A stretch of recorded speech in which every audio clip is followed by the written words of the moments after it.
Hello everyone, today we will learn about another case. The case of Michelle Kitterman. When a person capable of betrayal appears in a circle of close friends, this clearly cannot lead to anything good, especially if a love triangle is involved. Lacey Hurst Pavick was born in 1974 in Tonasket, Washington State, a tiny town with a population located south of the Canadian border. Her family owned the largest and most popular restaurant in the city, which made them local celebrities.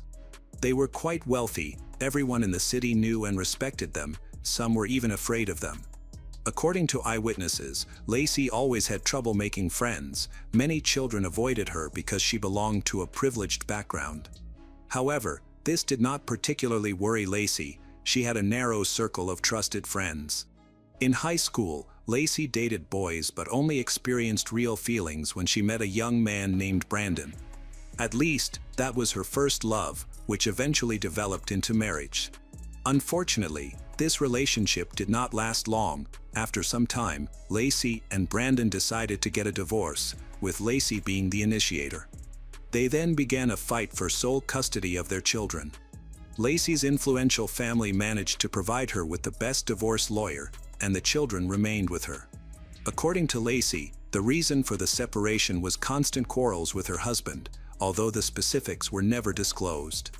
Nevertheless, it was believed that her husband was a decent person who never raised a hand against her.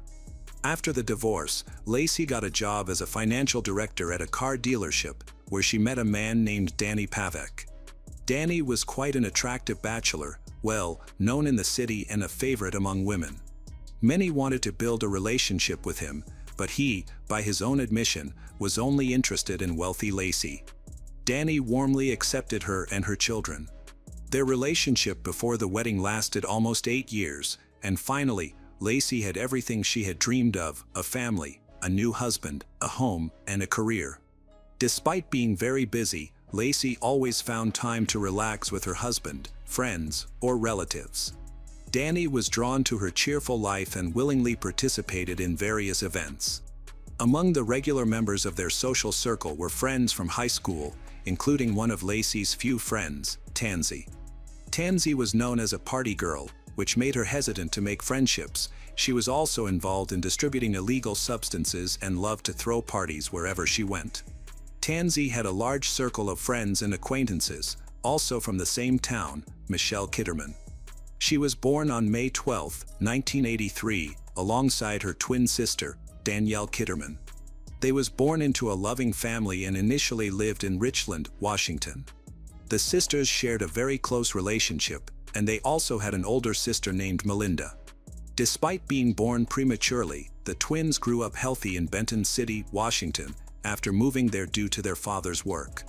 Michelle was an energetic, independent girl who wanted to explore the world and build a career.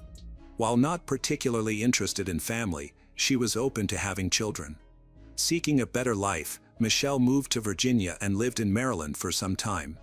This was during her work in the modeling industry, as her looks were noticed during her senior year in high school. She occasionally received good photography offers. However, everything changed on May 23, 2003, when Michelle, then 20 years old, found herself in a difficult situation. The boy she was seeing abandoned her when he learned she was pregnant. In 2008, the Kitterman family faced their first shock when the twins' father passed away after a long illness. By October of that year, Michelle decided to move back closer to her family. She had always participated in shows, performed in groups, and loved the stage, but what amazed everyone the most was her beauty. Her modeling career was gaining momentum, and many believed she had a bright future ahead, until Michelle got pregnant. Initially, she planned to continue with her modeling career, but now her priorities shifted. She wanted to be a good mother. To stay afloat, Michelle began working part-time in various fields, such as being a waitress or a bartender. It was a tough period, but she eventually secured a job as an administrator at a local private clinic. Michelle was described as a very hard-working, kind mother, remained young, easy-going, and lively. In November 2008, Tansy and Michelle attended a big city party where Michelle caught Danny Pavick's attention. They talked all evening and found it hard to stop. By the end of the night, both realized they were in love with each other. They began to meet secretly despite Danny's marriage to Lacey. He would tell his wife that he was out with friends or working late, but in reality, he was with Michelle. He spent time with Lacey while at home, often stayed late after work, walking until late with friends. He had a wide circle of friends, and Lacey did not suspect that her husband could have an affair, as she trusted him completely. One day, a friend visited Lacey, hoping to catch her at home without Danny. She disclosed Danny's betrayal, which was a real blow for Lacey. However, she composed herself, understanding the small town dynamics and how well known their family was, amidst numerous rumors. Lacey expected that this was just another piece of gossip, but days later, Danny confessed. He revealed that he was torn in a love triangle and couldn't choose between the two women. He decided that revealing his secret relationship to his wife would help him break free from the emotional turmoil. Danny admitted that he had been seeing his mistress for several months. And shortly before these events, Michelle became pregnant, which added to the confusion. He shared every detail, including how he met Michelle at the party. He claimed that Tansy introduced them and was the catalyst for his subsequent betrayals. Obviously, he sought to absolve himself of responsibility for his infidelity. After his confession, Lacey threatened to divorce him if he didn't leave his mistress. However, during this time, Michelle was doing the same. She saw Danny as an excellent candidate for a husband and father for her child. Furthermore, Michelle hoped that this new relationship would help her achieve a stable life, which she felt was necessary for her happiness. Although rumors suggested that Danny did not work and lived off his wife, he found himself in a very difficult situation. Lacey demanded that he make a choice, but for Danny, this was a big problem since he liked both women. He had to decide whether to continue living in a marriage with his wealthy wife and children or to leave for his beautiful young mistress. Several days passed during which he shared his internal conflict with friends, claiming that he had decided to leave his family and was going to tell his wife. Lacey was desperate not to lose her beloved husband and was willing to do whatever it took to keep him. On March 1, 2009, a woman contacted the police station of a neighboring city, reporting that she had found the body of a girl who was covered in blood. When the police arrived, they found the deceased in terrible condition on a deserted road in a remote area of the city. The girl was half naked, lying on her jacket, and covered in blood. Her hair was tangled in the barbed wire of a fence along the road. Initially, the cause of death was unclear. Detectives believed that the girl could have gotten lost, was frozen and disoriented due to hypothermia. She might have fallen onto the barbed wire. The police suspected intoxication or the use of illegal substances, but subsequent toxicological examinations did not confirm these suspicions. Further analysis revealed that she was a victim of murder. The unidentified body showed no signs of life and had extensive injuries. The forensic expert counted 39 stab wounds that were unusually shaped, clearly not inflicted by a simple kitchen knife. The victim received deep stab wounds from a weapon resembling an ice pick. These peculiar wounds were concentrated in the neck and abdomen areas, with a large amount of blood around the body, indicating that the victim had put up significant resistance. Identifying the body proved difficult since documents were not found with her. Witnesses insisted that the girl was not a local resident. The only valuable clue was a tattoo on the deceased's body. The police photographed the tattoo and began checking missing persons reports from nearby cities. One of the first cases that caught the detectives' attention was a report from Michelle Kitterman's mother. When shown a photograph of the tattoo, she immediately recognized her daughter, making it evident that the deceased was Michelle, who was in the early weeks of her pregnancy. Condition of the body indicating a personal motive from the killer, possibly jealousy, revenge, or insult. The nature of the injuries suggested that they were likely inflicted by more than one person. The investigators concluded that the crime had likely been committed by a group. Consequently, the police began to investigate Michelle's immediate social circle to understand who could have perpetrated this brutal attack. In their inquiries, they spoke extensively with Michelle's loved ones. Tracy, in particular, mentioned Danny Pavek when asked about Michelle's complicated relationships. She was aware of the love triangle in which Michelle found herself and knew about her daughter's pregnancy.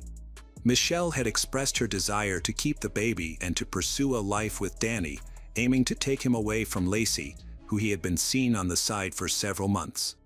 Despite the fact that he had the same motive for the murder, wanting to get rid of the annoying mistress and save his marriage with a wealthy wife, this version of events needed to be checked. The investigators first went to the house where he lived with his wife and children. Contrary to expectations, Danny had an alibi during the attack. He was at home with his wife. Lacey was also questioned. She was at home when the police arrived, behaved very calmly, and admitted that she knew about her husband's affair and that his mistress was pregnant. Lacey did not hide her distress over these facts but insisted that they were working on their marriage and trying to save it, that she had nothing to do with Michelle's murder. The detectives didn't notice anything suspicious, so they were forced to leave empty-handed. The police continued their investigation, needing to talk to a dozen more people from the deceased's closest circle of friends. 2 days later, Lacey called the station and admitted that she had a theory about who could be guilty of this bloody massacre. She referred to Tansy. According to Lacey, Michelle had been planning to report Tansy to the police for selling illegal substances for a long time. Lacey believed that Michelle was a police informant, giving Tansy a good reason to get rid of her. However, she could not provide any confirmation of this. This information needed to be checked. Before the police had time to investigate Lacey's claims, another call came into the station. A young man contacted them, saying that he had information for the police but would only share it if he was provided protection. He was seriously afraid for his life because the killers were dangerous people and would inevitably take revenge upon learning what he was going to do. The caller knew that not long ago, a girl had been beaten to death with an ice pick. Since no information about the murder weapon had been published, it was obvious that this was a valuable witness. The informant also referred to Tansy Mathis, mentioning that she sold banned substance and had repeatedly hired people if she faced any problems with her business. This allowed her to collect debts and remove unwanted competitors. The caller knew this well because he had once worked part-time as her personal security guard. However, he assured them that he was not involved in the attack, but he knew who they should investigate closely. According to him, Tansy had hired another individual known in criminal circles as Hollywood, who was supposed to deal with Michelle. The informant indicated that the ice pick had not been randomly chosen, it was provided by a man named David Richards. Of all the names mentioned, the detectives were most interested in Hollywood. After checking the databases, the police managed to locate a man named Brent Phillips, known as Hollywood. The alleged mastermind was arrested first. Brent was found in a rehabilitation center, where he was apparently seeking refuge from police persecution. He denied any wrongdoing, claiming to have had no idea about his actions and expressed that they had no serious motive to deal so cruelly with a pregnant young woman. Nevertheless, it was evident that Tansy was clearly lying because she knew Michelle. It seemed that the police had seasoned criminals in their hands who would not be easy to crack. Yet, contrary to expectations, just 4 days after the arrest, the alleged killer agreed to cooperate with the police. The reason for this, he claimed, was that he did not have enough money after the murder. The suspicions were confirmed. He had indeed participated in the massacre, but he had never been paid for the crime. After violating the terms of his agreement, he decided to cooperate and turn in the mastermind, hoping to receive leniency during sentencing. Brent said that he knew in advance what Tansy intended to do because she might not be able to manage on her own. Therefore, a strong accomplice was necessary. Tansy had convinced several more people in advance, telling them the story that Michelle wanted to cooperate with the police and would hand over the gang. On the evening of Michelle's murder, Tansy, David Richards, and Brent came for their victim, inviting her to go out for a supposedly fun night at a casino. Michelle, who knew these people well, readily agreed, falling into their trap. The group headed towards the gambling establishment, choosing a deserted road outside the city. Instead of going to the casino, however, they drove 50 kilometers away from the city and suddenly pulled over, suggesting that Michelle stop to smoke. She agreed, but after they stopped, they dragged her out into the snow and began to beat her with an ice pick. The first few blows to the stomach were made by Tansy, then she handed the ice pick to Brent because the tool was too heavy for her. Brent himself inflicted many more wounds on the defenseless Michelle. The overall story seemed plausible, but the investigators were still interested in confirming the details. Why was Tansy so angry at her old friend and her unborn child? The first blows of the killer were not made by chance, they were precisely aimed at the stomach, yet Tansy stubbornly remained silent. Analyzing the words of the murderer, the detectives quickly realized that the car in which the company was traveling that evening did not belong to any of them. Everyone had other cars. The brand was identified, indicating that the transport for this trip was rented, but they did not know from whom exactly. The detectives began to investigate the car and managed to find a receipt for the rental. The managers showed the recordings from the surveillance cameras, which indicated that Lacey rented the car in her own name. In addition, she worked there, so she was unmistakably recognized. This made her the main suspect as the jealous wife seeking retribution. Rumors reached the investigators that Lacey had repeatedly spoken unflatteringly about Michelle. She stated how she wished her husband's mistress would disappear along with the child.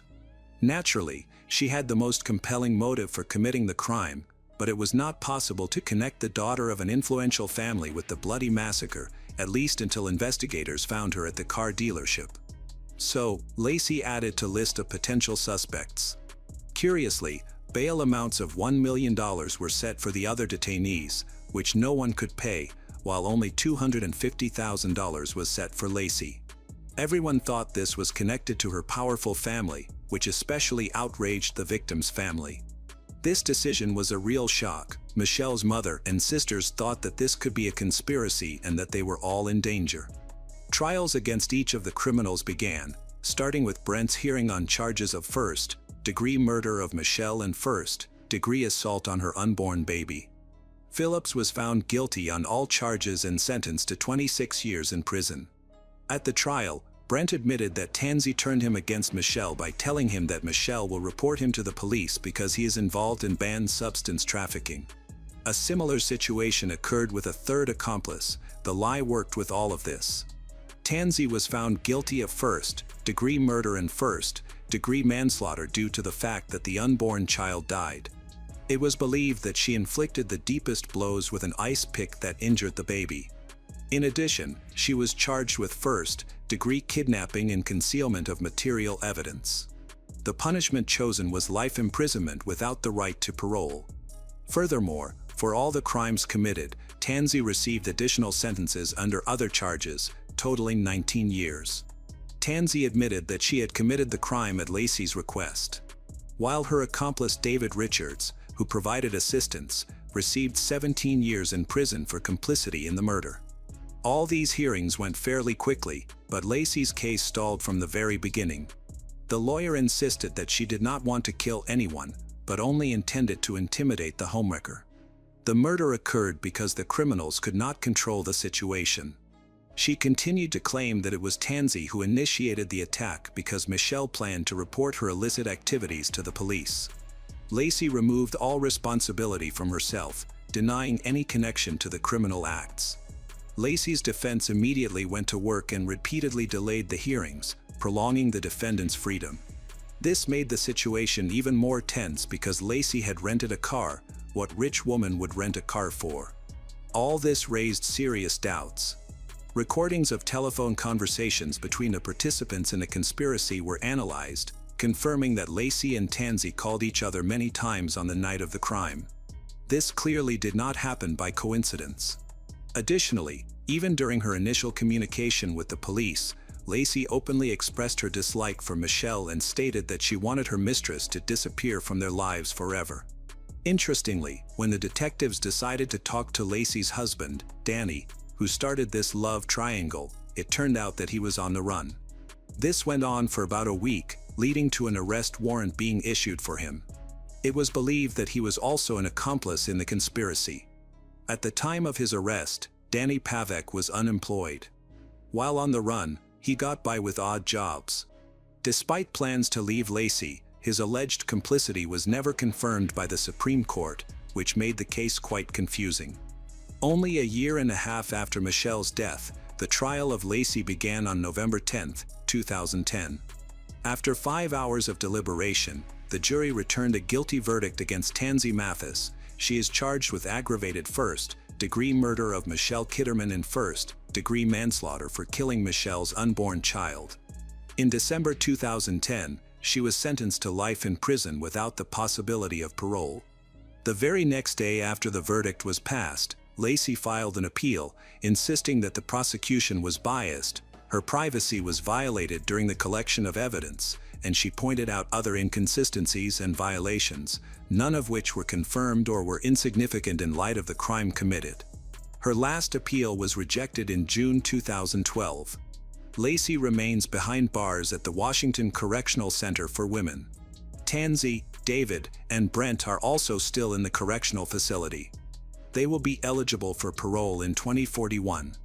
Lacey's mother wrote a book detailing her misadventures connected with her daughter's life imprisonment. However, this book did not achieve much popularity. Hello friends, welcome to our channel. Today we're going to take a look at another horrible case with you. The case of Valeria Vivanco. On May 29, 1996 in Chile, Miguel and Jacqueline Vivanco welcomed their third child, a daughter named Valeria. She has two older brothers, Daniel and Michelangelo. The family lived a modest life, supported mainly by Miguel's job at a transport company, while Jacqueline looked after the home and children. Valeria stood out from an early age for her courage and caring nature. In 2014, Valeria's family went through a breakup when her parents decided to divorce. Despite this, they remained close to their children, especially their youngest daughter, Valeria. Her strong desire to help others and her courage inspired her to choose a career that suited her. After graduating from high school, she enrolled in the police academy and graduated in 2016. The following year, she started working at the Metropolitan Homicide Bureau. Valeria was passionate about her work and dedicated herself to serving, always ready to serve. Her courage and dedication earned her the respect of her colleagues, and she was recognized for successfully solving many cases. Notably, on July 21, 2020, she prevented a robbery at a jewelry store and helped take down two dangerous criminals. At that time, Valeria lived with her brother and mother in Kikura Township, where she worked as an assistant inspector. In 2021, Valeria was preparing to celebrate her 25th birthday, and on May 29, her mother threw a big party at her home to mark the occasion. All of Valeria's relatives, friends, and colleagues attended, except for her father, who was not present at the celebration. The following morning in Santa Tomás de la Pina, a search operation began to monitor all traffic entering and leaving the town. This was prompted by the murder of a 20-year-old woman, making it crucial to locate the killer. Information suggested that he might have fled in a Kia. A team consisting of Valeria, Deputy Police Officer Pony, Inspector Marie Ura, and Detective Leonel Canales tracked the suspect's movements. Police Officer Felipe Ara, in a patrol car, skillfully blocked the suspect's path. Valeria and Leonel stepped out of their car when suddenly a shot rang out, hitting Valeria. Despite immediate medical attention and resuscitation efforts at the hospital, Valeria died 2 hours later. Her colleagues informed her family of the tragedy when they arrived at the hospital. The area where the incident occurred was cordoned off, and outsiders were asked to leave. Police were monitoring the scene and arrested two suspects, Miguel Calobra, 19, and his 17-year-old accomplice, who cannot be named due to their age. Valeria's funeral was held in a solemn manner at her workplace. A procession led by her colleagues carried her coffin from the police station to the cemetery. Crowds gathered to say goodbye as the hearse drove away. High-ranking officials attended, including Interior Minister Rodrigo Delgado and Deputy Minister Juan Francisco Gali. A 3-day mourning period was declared at both the police station where Valeria worked and the academy where she studied.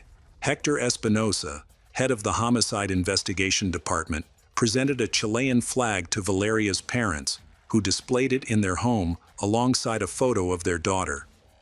Valeria's death shocked the nation and led to a murder investigation. Police focused on two suspects who were tried in June 2021. During the trial, it emerged that Valeria was not wearing a bulletproof vest that morning and was driving an unmarked car, which made her vulnerable. The attackers shot at Valeria while trying to flee.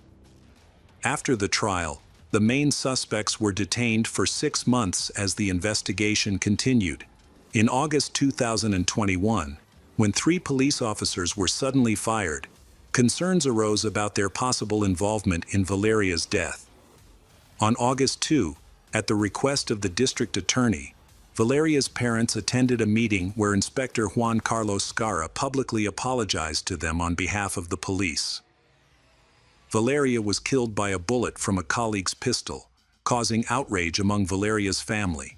On August 4, representatives of the prosecutor's office revealed the findings of the Homicide Investigation Unit.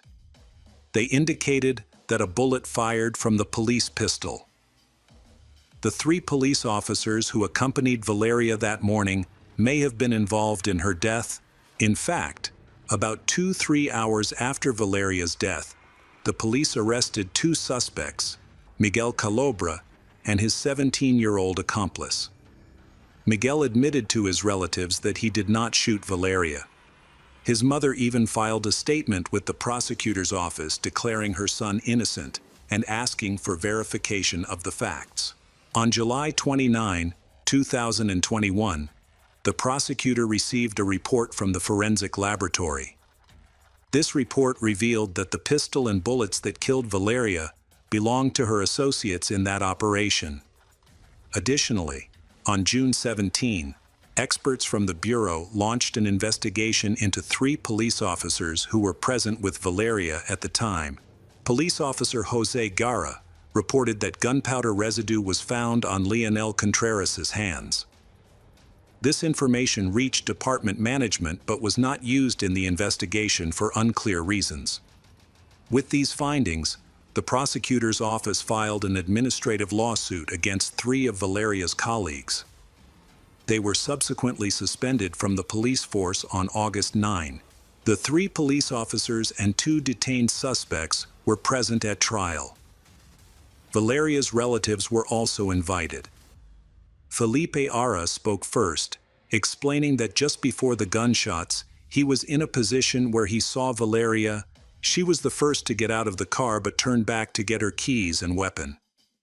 At that moment, a shot rang out, and the criminal's car sped away, while Valeria lay on the ground. Then Maria spoke up. The entire group got out of the patrol car. Maria herself reached the corner and heard gunshots. She turned around and saw Valeria lying on the ground. Leonel also spoke up, saying that he got out of the car from the back seat. Valeria, who was in the front passenger seat, she walked diagonally toward the suspects. Suddenly, a gunshot rang out, and Valeria fell. By evening, the reenactment was complete. The police reported that all the evidence pointed directly to Leonel. On August 10, Miguel Calobra and his 17-year-old friend, who were wrongly accused of Valeria's murder, were released on 2 conditions. They had to sign a written agreement not to leave the city and had to report to police monthly to prove they were abiding by the law. Leonel's lawyer, who disagreed with the investigation's findings, argued that his client was in a difficult position to fire the shot at that time. The current situation has sparked widespread anger in society, leading Valeria's family to hold rallies demanding justice and the arrest of the real killer. Alfredo Morgado, the lawyer for Valeria's family, highlighted the police's behavior in the reconstruction of the events. The 3 police claimed that they did not use weapons that morning, but the head of the police department, Sergio Munoz, denied this claim. Furthermore, 3 police officers involved in the operation repeatedly contradicted their testimony. The parents of those detained also spoke out, accusing the police of trying to frame their children for Valeria's murder. They alleged that their children were beaten while in custody, and that there was evidence to support these allegations of mistreatment. In October 2021, police officers from Valeria's workplace invited her parents to the department. There, they were presented with a document to sign that would grant them an increased pension. The police portrayed Valeria as a hero who had died in a special operation, which had helped her parents gain more benefits. However, this was seen as a further insult to Valeria's family. The police seemed to want to stop any potential complaints from her parents, but this only angered them more. From that point on, the family no longer trusted any information about Valeria's death. Lionel was arrested on a warrant from the prosecutor's office and taken to a temporary detention center. The first trial took place in early November.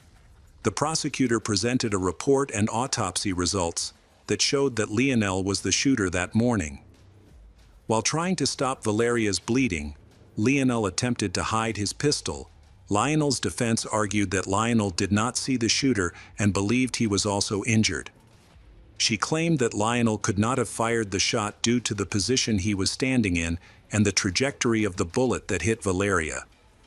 The prosecution argued that Lionel had planned to kill his co-worker Valeria, claiming it was intentional and not an accident. The judge deemed Lionel a threat to society and ordered him to be held for 6 months until his next hearing. Meanwhile, Valeria's family was satisfied with Lionel's detention, but had lost faith in the police. So Valeria's family chose to conduct their own investigation. Daniel and Michelangelo reviewed the case for new evidence and traveled to Santa Tomas to search for surveillance cameras that might reveal footage of the real shooter. At the same time, Lionel's lawyers also conducted their own investigation. On January 7, 2022, it was suggested that Felipe Ara was the most likely suspect in Valeria's death.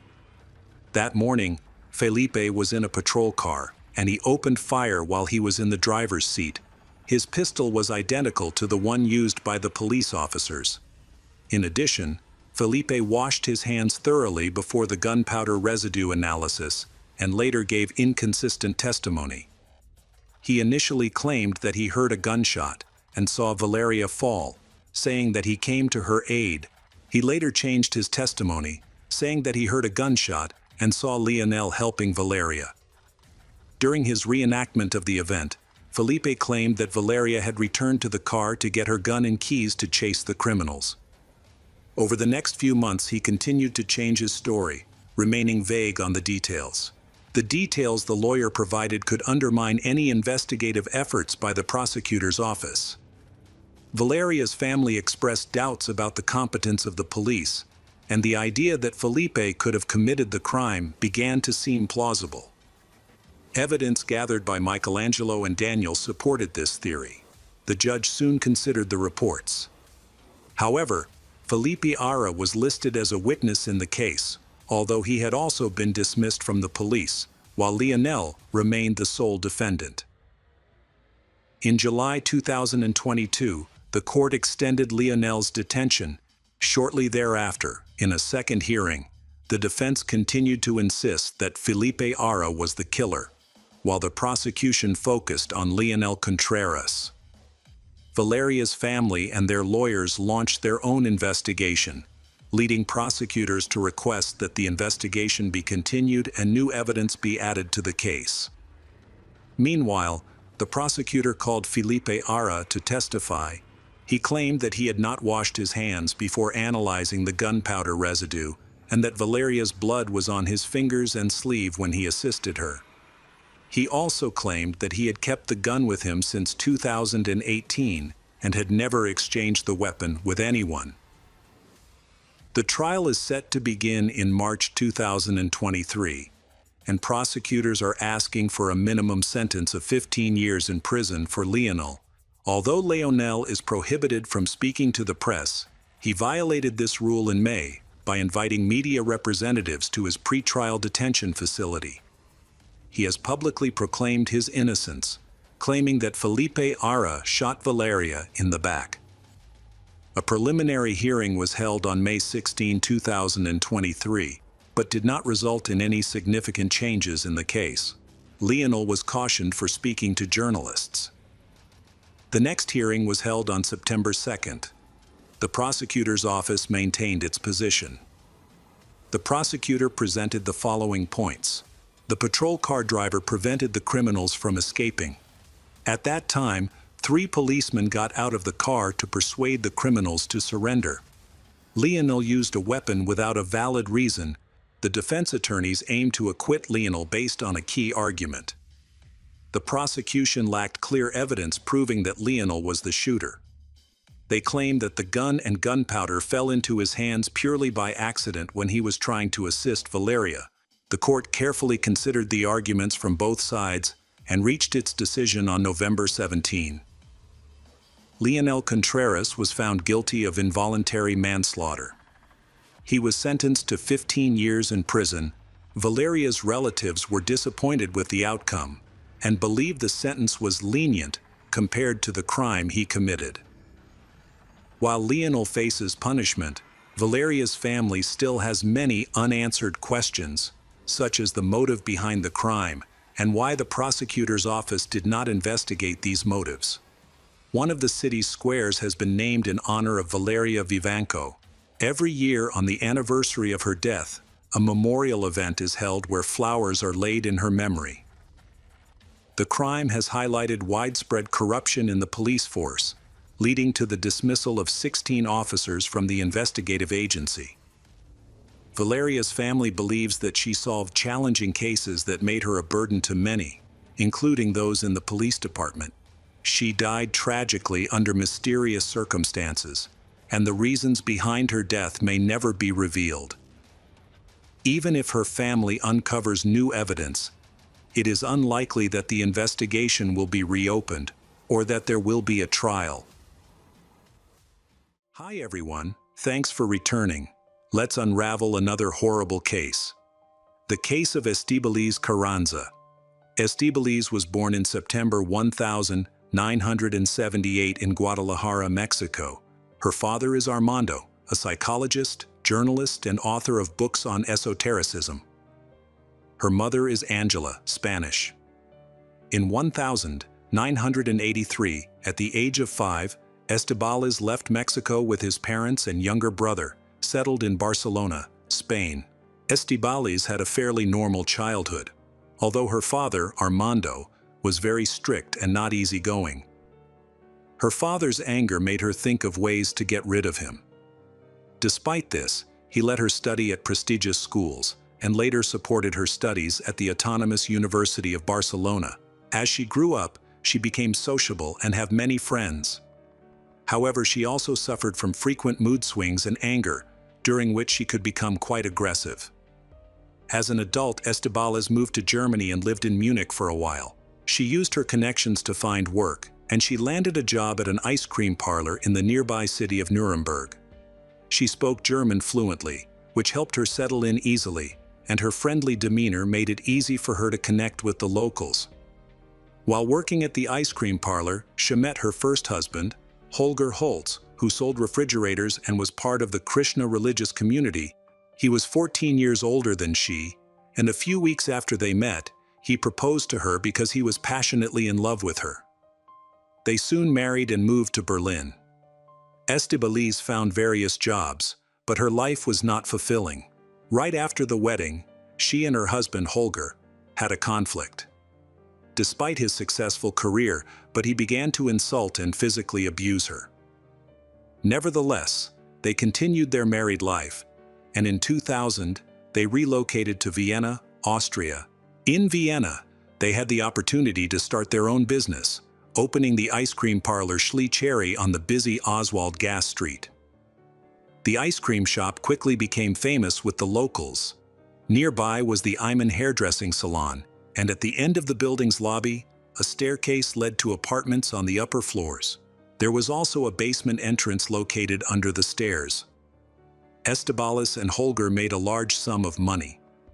However, he asked her to reimburse him for all the expenses they had spent in the first year of opening the ice cream shop. Estibaliz, ice cream shop owner, dedicated herself to her work and grow her store successfully. Meanwhile, her husband Holger has an interest in weapons technology, which causes more conflicts between the two. He asked her to join his Krishna religion, but she felt it was quite strange. In the end, she decided to follow this religion. Estibaliz's business has allowed her to get to know many people, including several men. Over the years, she had several lovers, some with her clients, others with suppliers, tourists, or neighbors. One of them was Manfred Hinterberger, 48, a representative of a company that manufactures industrial equipment, such as freezers, refrigerators, and ice cream machines. After many years of knowing each other, she started dating Manfred in 2008. She decides to divorce her husband, Holger, but he will only accept if she pays him the debt she owes. Since she did not want to pay the debts, they decided to live together in a small apartment. On April 27, 2008, after finishing the shift at the ice cream shop, Estibaliz returned home. Then, she had a heated argument with Holger, during which he hurled insults at her and accused her of cheating throughout their marriage. In a moment of anger, he threatened to take drastic action. While he was seated at the computer, facing away from her, she took the weapon and attacked him. After ensuring he was dead, she moved his body to the bathroom and left it there. She was sure the gunshots would be heard by the neighbors, which meant the police would soon arrive at her house. However, nothing happened. After waiting until nightfall, Estibaliz moved the body to the living room sofa and went to bed. 2 days later, she attempted to dispose of the body by setting it on fire. However, the smoke escaping from her apartment attracted attention, and a neighbor called the fire department. When they tried to enter her apartment, she stopped them, claiming everything was fine and that she had simply burned her lunch. A few days later, Estibaliz considered buying an electric saw. Although she didn't know how to use one, the store staff helped her learn. Upon returning home, she began dismembering the body, placing all the parts, including the head, into a bag and storing them in the freezer. Later, she transferred the remains into empty ice cream containers and covered them with cement. Next, she moved these containers to her ice cream shop and stored them in the basement freezer, where they were eventually discovered. Estibaliz's main motive for the crime was her frustration with her husband, Holger, refusing to move out of their apartment, and he refused divorce. Additionally, she had financial debts to him that she wanted to avoid repaying. As time passed, she continued to live her life normally, and no one seemed to notice Holger's disappearance. They had only been living in Austria for a short time, so they had very few friends here, so no one asked about him. If anyone asked about she will mention that he went to India. The regular customers at her ice cream shop didn't notice any change in her behavior, and no one suspected anything. Estibaliz's relationship with Manfred grew closer, and eventually they moved in together. She asked Manfred for money to help her business, and he gave her over $100,000, allowed her access to his bank accounts. However, he also wanted she to spend more time with him and to enhance her appearance. To achieve this, he pressured her to get plastic surgery, which she did not want. She had dreams of becoming a mother, but since he already had children, he couldn't help her fulfill that desire. Their relationship took a turn for the worse when Estibaliz discovered that Manfred had been having affairs with several other women. Feeling betrayed, she plotted her revenge. In preparation, she took shooting courses to improve the necessary skills. After completing the lessons, she felt ready to take action. To avoid leaving any evidence, she covered the floors and walls of their apartment with cling film. On the night of November 21, 2010, Estibaliz and Manfred returned from a joint trip and had sex. Afterward, she confronted he about his infidelity, but he denied it and fell asleep. In a moment of anger, she grabbed a gun and attacked him on the neck while he was sleeping.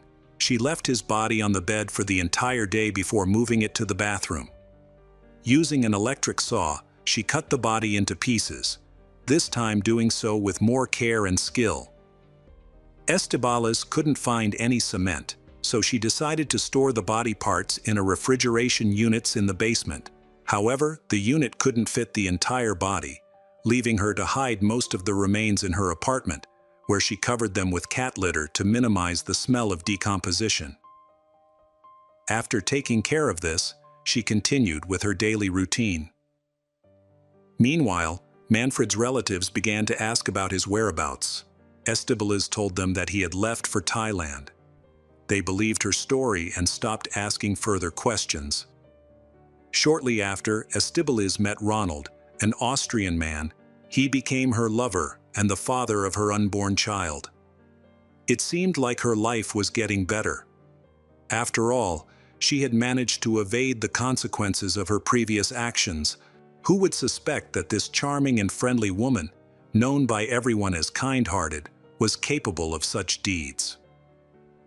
One day, workers repairing the building next to the Estibaliz ice cream shop entered its basement to access the sewer and discovered a damaged pipe.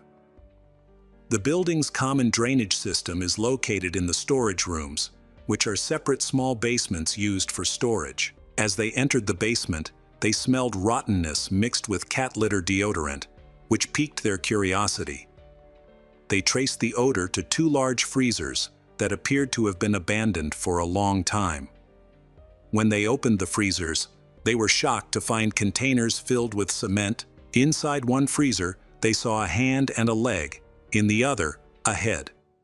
They also discovered two rifles with optical sights, a woman's handbag containing a pistol, a beret, and a notebook with notes in Spanish. Terrified, they quickly left the basement. They informed the hairdresser next door about the discovery, urging her to call the police.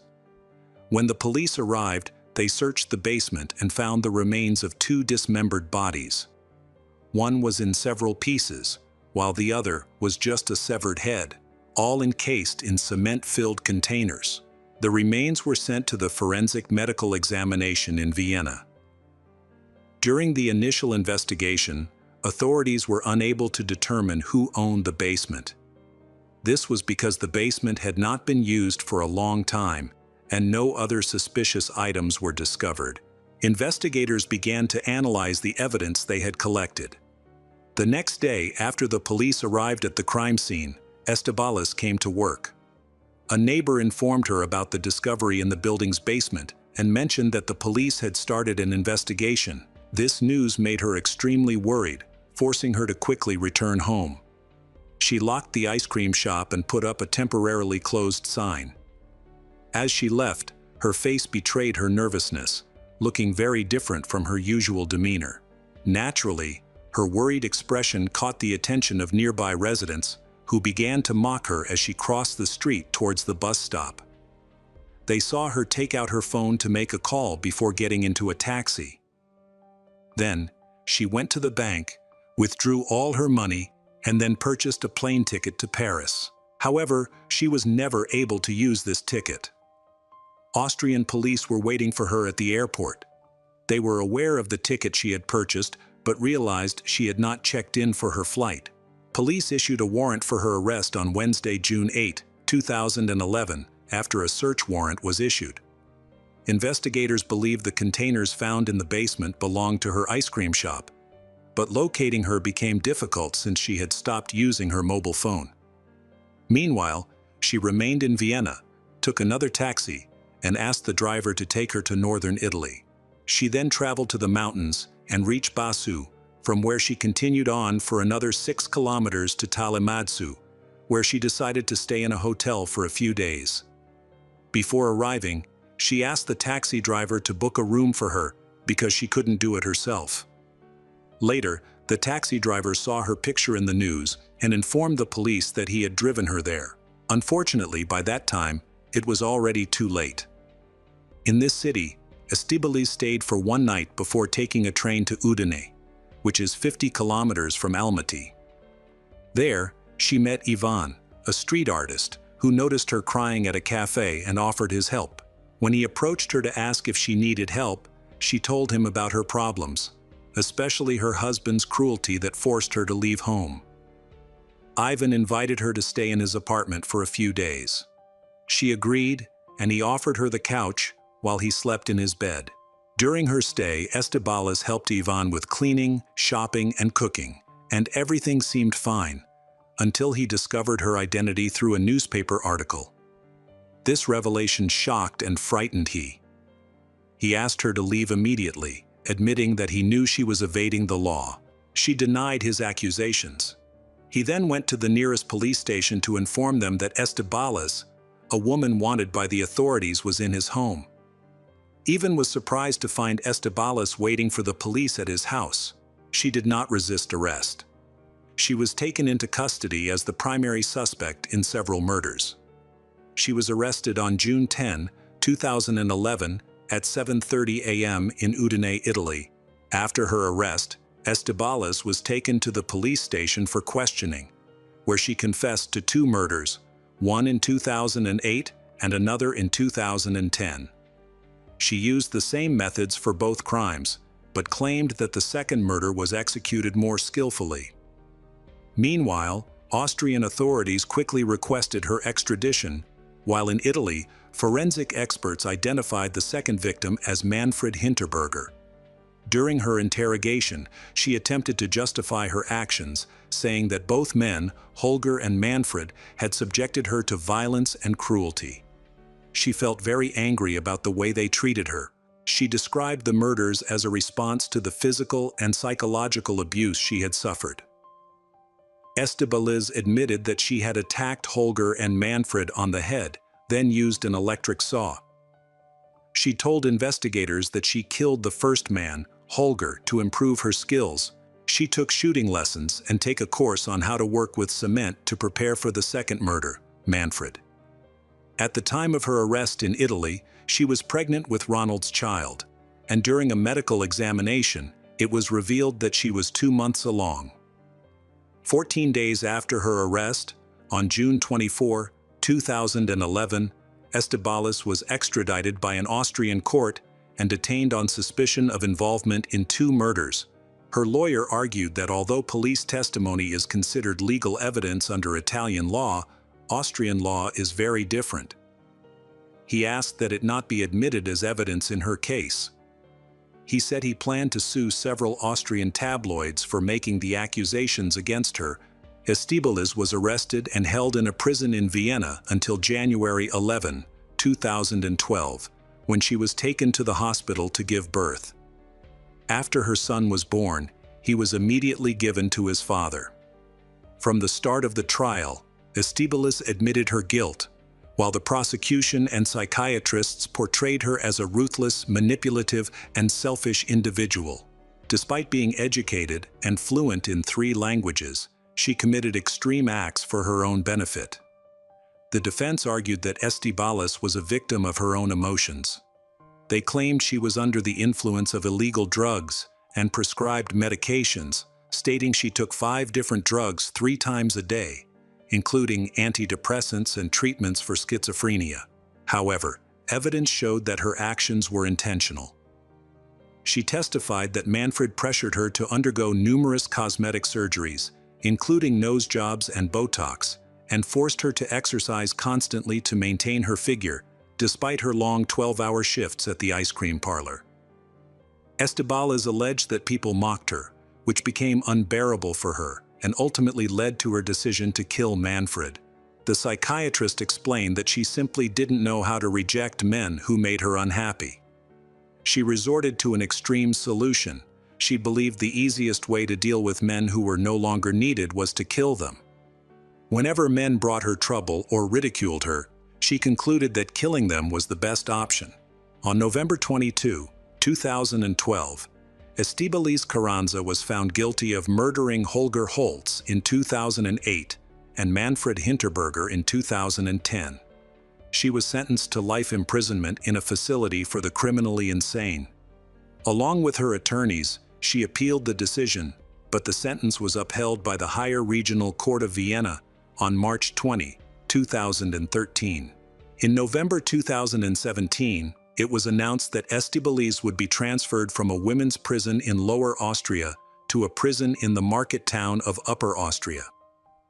She was diagnosed with a serious personality disorder. She exhibited abnormal behavior and had a mindset akin to a princess seeking rescue from a prince, longing for a fictional world where she was the center of attention. At the time of her crime, Estibaliz was mentally stable, as she was not under the influence of drugs and was fully aware of her actions. Psychiatrists expressed concern that she might commit serious crimes again after her release. During a psychiatric evaluation, she stated, "Some part of her brain is red, and when it activates, she can't control myself." Welcome back to our channel. Today we will explore a new case, the heartbreaking case of a beautiful woman, Julie Scully.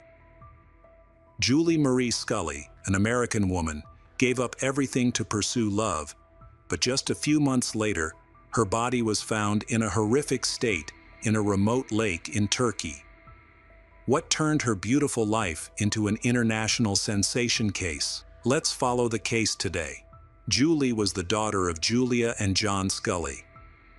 To understand her story better, let's consider her parents' situation. Julia was born in 1943 on an Indian reservation in New Mexico, home to the second-largest Native American tribe in the United States. Life on the reservation was extremely challenging, with no electricity or running water and limited job opportunities due to widespread alcoholism. Many residents turned to substance abuse as a coping mechanism. At the age of 12, Julia's parents sent her to a boarding school to help her learn English and adapt to life outside the reservation. After moving to the city, she began to fit in as an average American and found work at a mental health facility. However, she became addicted to substances. Later, Julia met a police officer named John. They got married just 2 days before the one-year anniversary of their meeting. John took a job as a patrolman in one of the most dangerous areas of North Philadelphia. In January 1969, Julia became pregnant, and they welcomed their daughter, Julie. As Julie grew, she formed a very close bond with her father, and relatives noted that she would do anything to earn his approval. Father and daughter spent a lot of time together fishing, while Julia often felt sidelined in family life.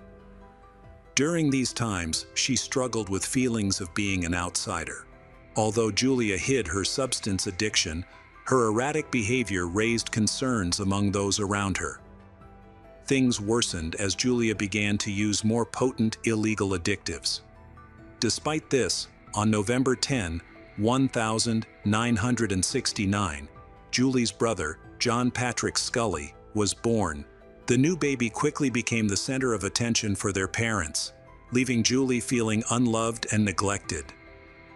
Meanwhile, Julia's substance abuse continued, and she fell into a deep depression. In 1973, overwhelmed, she took an entire pack of sleeping pills. Fortunately, John found her in time, administered first aid, and called for medical help. Julia was revived, but not only did the family learn of her addiction, the situation deteriorated further. She began to resemble a shell of her former self. Soon after, Julia attempted self-harm again due to depression, but this time she also was saved. The issues between her parents did not go unnoticed by their children, especially by Julie, who was 9 years old at the time. During her birthday party, friends gathered to celebrate, but in the middle of the festivities, their father left to see his mistress. He had been having an affair for a while, viewing it as an escape from his growing disgust for his dependent wife. He stayed with Julia only for the sake of the children. During the party, the mistress arrived at their home to pick up John, and Julie saw her leaving with him. He seemed completely unconcerned that his secret was now obvious. This revelation hit Julie hard, and Julia began to blame herself for the situation. Julia struggled to understand what was really happening. During this time, Julie had once been an excellent student, started to fall to a C average in school. John then decided to transfer her to a new school in Kensington.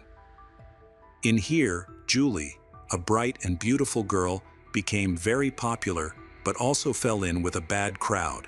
She started skipping school, and her grades continued to decline. By this time, she was 12 years old and already looked attractive, attracting the attention of many boys. All this was aggravated by the fact that their family lived in a disadvantaged area, which made her parents increasingly afraid for Julie, fearing she could become a victim of the addiction. One evening, Julie's friends were supposed to spend the night, but when the mother came to check on them, the schoolgirls were not in the room. Concerned, Julia contacted emergency services, and the police eventually located them in downtown Philadelphia. Julie's relationship with her mother was deteriorating, resulting in frequent arguments. Her rebellious behavior also troubled her father. Julia entered treatment for her addiction. During Julia's absence, the home environment became more peaceful. However, despite Julie's early attempts to please her father, her rebellious nature intensified. She continued to skip classes and perform poorly academically due to spending more time with friends. When John learned of this, he was very upset. At the age of 14, Julie informed her father that she wanted to drop out of school. This decision likely stemmed from her feeling ignored by her parents. She was attractive and often the center of attention at parties, making her prioritize fun over her father's approval. By the age of 14, Julie had started living a sexual life. After graduating from high school, her parents began considering her future and special education needs. John helped her gain admission to a prestigious engineering school, known for its strict selection process. He personally spoke to the director to ensure she would be accepted without facing competition, emphasizing that she was the daughter of an indigenous person, which he hoped would earn her some concessions. In the fall of 1983, his efforts succeeded, and Julie enrolled in the engineering program. Meanwhile, her brother chose a different path. He joined the Navy as soon as he turned 16. During this time, Julie decided she was content with her life and dropped out of school to pursue financial independence. She began working and soon met a boyfriend. He was 6 years older than her. Their relationship progressed quickly, and they married in November 1985, just a few months before Julie turned 18. Although marrying provided her with financial support and emotional stability, their union was kept secret, even from her father. When John eventually found out, he supported the marriage, believing it was a better choice for Julie than living with a dependent parent. Unfortunately, the marriage ended in 1988, and Julie had to move back in with her mother. Despite finding a new job, she did not contribute to her mother's living expenses. Julie became more beautiful than ever, attracting attention every time she was in public. Many people even mistook her for a model and often asked if she was one. Over time, she started to leverage her beauty. Though she felt fragile and vulnerable inside, she was desperately searching for love, but only found brief connections. Many men invited her out on dates and to various events. This trend continued in July 1989, when she attended a stylish party at a yacht owners club. There, she met Timothy "Tim" Nist, a man 11 years her senior. He was a successful businessman who owned his own yacht. In the early 1980s, he started a landscape design company, and his business thrived during the boom of the U.S. real estate market. Julie and Tim's relationship progressed rapidly, but it soon became evident that Julie was very jealous. One day, when Tim was at a bar with another girl, Julie arrived and immediately hit him, leaving a bruise on his face. She also attacked the girl, who was actually Tim's longtime secretary and just an employee helping with the business. Although the situation was tense, The conflict was eventually resolved. Besides, Julie aspired to be a model and saw an advertisement for a beauty contest in a newspaper. Eager to participate, she and Tim gathered her best photos to submit them to the magazine hosting the contest. Unfortunately, they later discovered that the contest was a scam. The magazine used fake ads to collect free photos for their men's section, which was on the last page. One day, Tim arrived at his office to find his secretary absent. To his surprise, Julie was sitting at her desk with a friendly smile, claiming that the secretary would no longer come to work and that Julie had taken over her job. This arrangement allowed Julie to work from home, giving her more freedom and financial independence. Meanwhile, she kept checking her email to see if another magazine had responded to the beauty pageant, but there was no response at all, which made her very frustrated. Eventually, feeling cheated out of her prize, she went to a magazine's office and confronted the editor, demanding an explanation for the lack of recognition for her supposed win. In the end, the editor accepted her photos and promised to include them in the next issue. Julie told everyone about what happened and began to prepare for the competition, which later took place in an elite hotel. At the contest, 12 finalists participated, including Julie. Unfortunately, the judges selected other contestants and only one person voted for her. Despite this setback, Julie formed a friendship with Cheryl Chouplas Hood, the magazine editor, and became this magazine's face, appearing on billboards throughout the city. This exposure increased her popularity, leading to numerous modeling job offers. Julie quickly gained fame, and her career flourished until the fall of 1990. She continued to work for SEMA while winning awards in smaller beauty contests. However, failures awaited her on the big podium. On November 16, 1991, Julie married Tim when she was 23 years old. They enjoyed a comfortable lifestyle and did not deny themselves anything until 1997.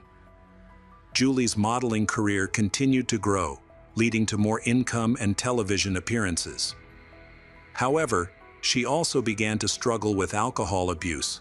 Their marriage had its ups and downs, but overall, they shared love and understanding.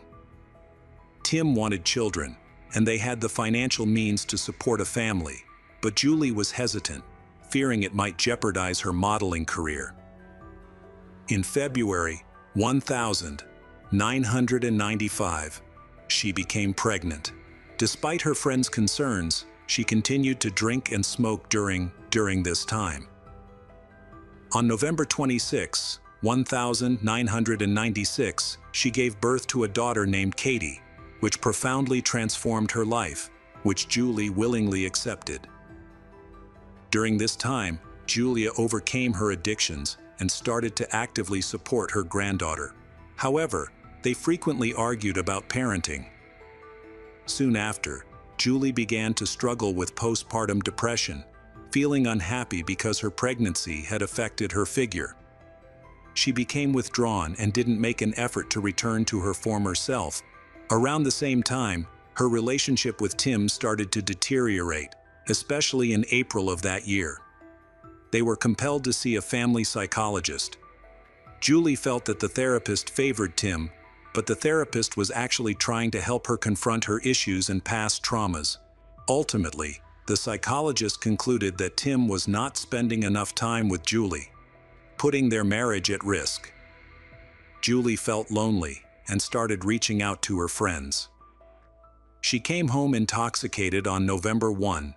This is the 7th year of Tim's annual cruise tradition, which they had maintained since their wedding. This year, they decided to move the trip up to celebrate the Christmas holidays. The cruise was intended to strengthen Julie and Tim's relationship. They left Katie with her grandparents and flew to San Juan, Puerto Rico, where they boarded a cruise ship. Almost immediately, a man named George Skiadopoulos, who worked in the ship's engineering department, noticed Julie. Although he held a low-ranking position, he introduced himself as the captain. The next day, He had made a bet with a friend that he could start a romantic relationship with Julie.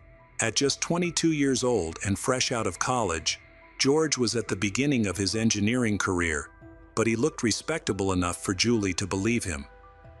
He falsely claimed to be 28 and fabricated a few accomplishments to impress her.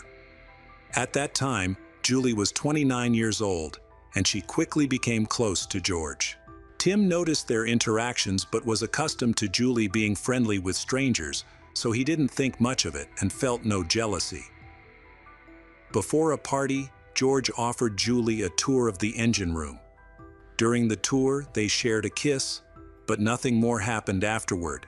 When Julie returned home, she excitedly told a family friend about her feelings, thinking it was just a brief attraction, since she believed she would never see George again.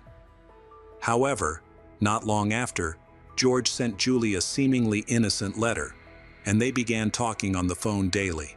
He tried to persuade her that Tim wasn't good enough for her. These conversations were not hidden from Tim. He caught Julie a few times while she was on the phone, but chose to trust her without questioning what they discussed. This situation left Julie feeling conflicted. She was torn between the stability of the family and new sensations with a young lover whom she missed so much, which caused her to become more distant from her husband and daughter. Noticing the change in her behavior, Tim grew concerned and wanted to mend their relationship. On January 3, 1941, he planned a surprise birthday party for her 30th birthday. The celebration went well, with many friends attending. During the party, Julie requested another cruise as a gift, specifying a particular ship and date. Tim was unaware of her true intentions to meet George again. He agreed to her request.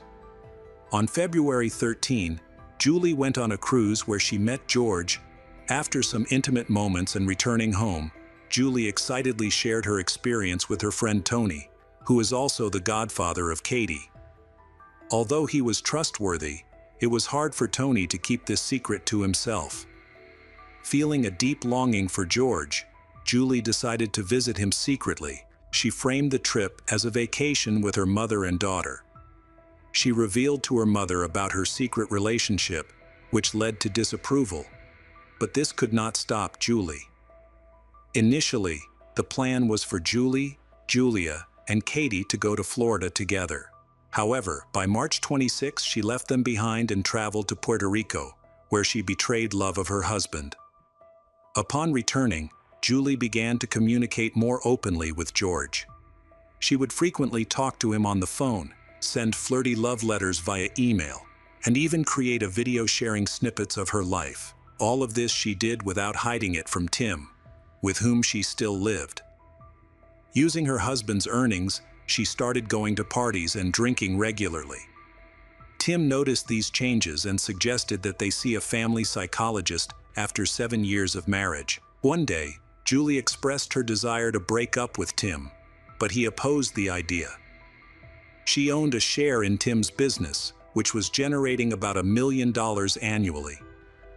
Julie was in dire need of finances as George was planning military service, which in Greece lasts 20 months.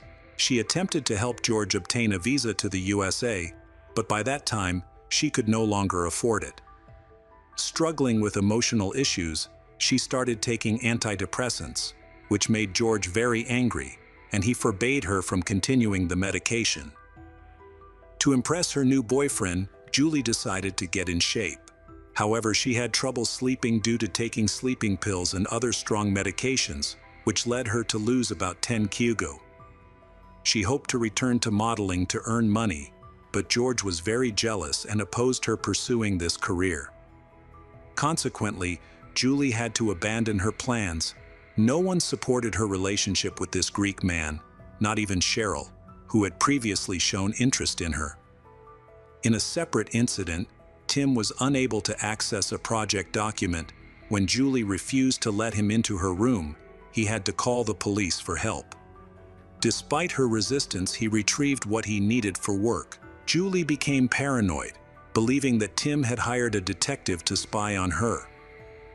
The tension in their home escalated, and it seemed inevitable that they were heading toward a divorce.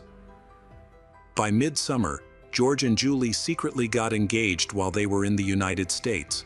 This was done secretly, although she didn't hide from anyone that she was going to move to Greece.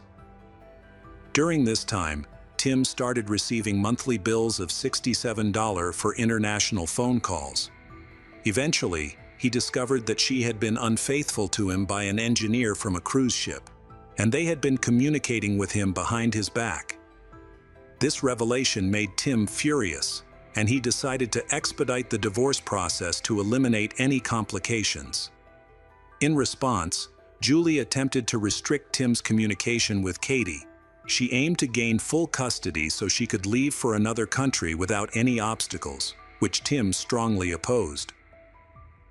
While they was trying to resolve their issues, Julie's lover George informed her that he had quit his job and planned to visit her in New Jersey.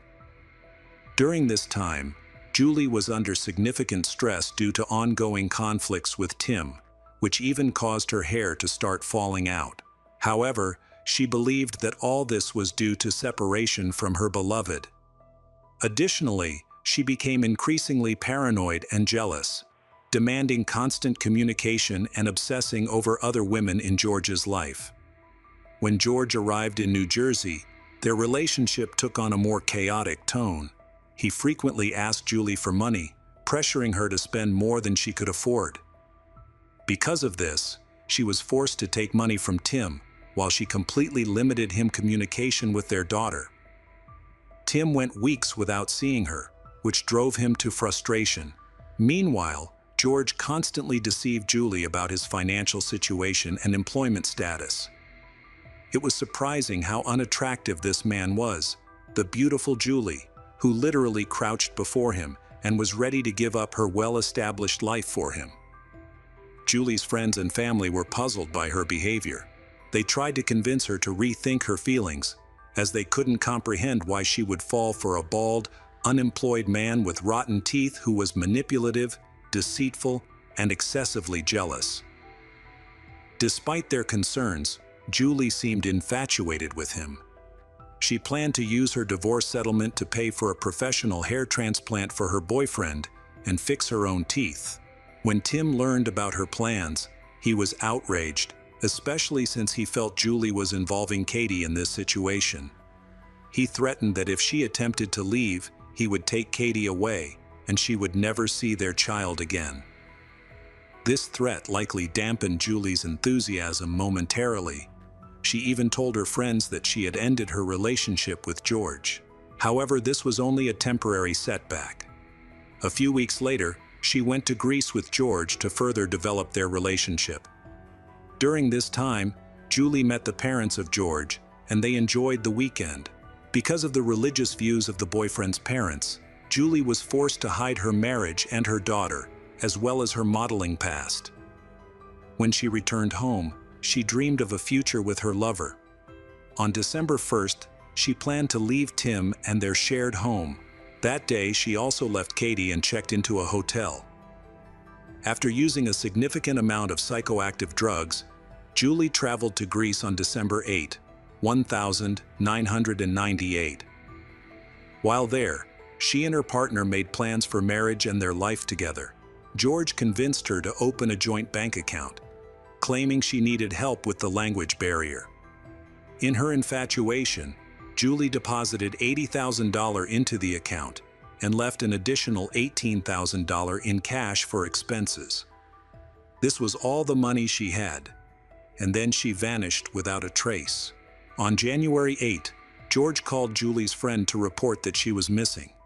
He said she was supposed to meet him near McDonald's for a snack but never arrived, despite him waiting for several hours. At that time, they didn't have mobile phones to reach her. After a lengthy search, George contacted the police to report his fiancée's disappearance. Shortly before these events, Julie called her friend to express how much she missed Katie and to share that she was having issues with her fiancé, George. The friend sensed that Julie was considering leaving George, and she thought that Julie would return to the US soon.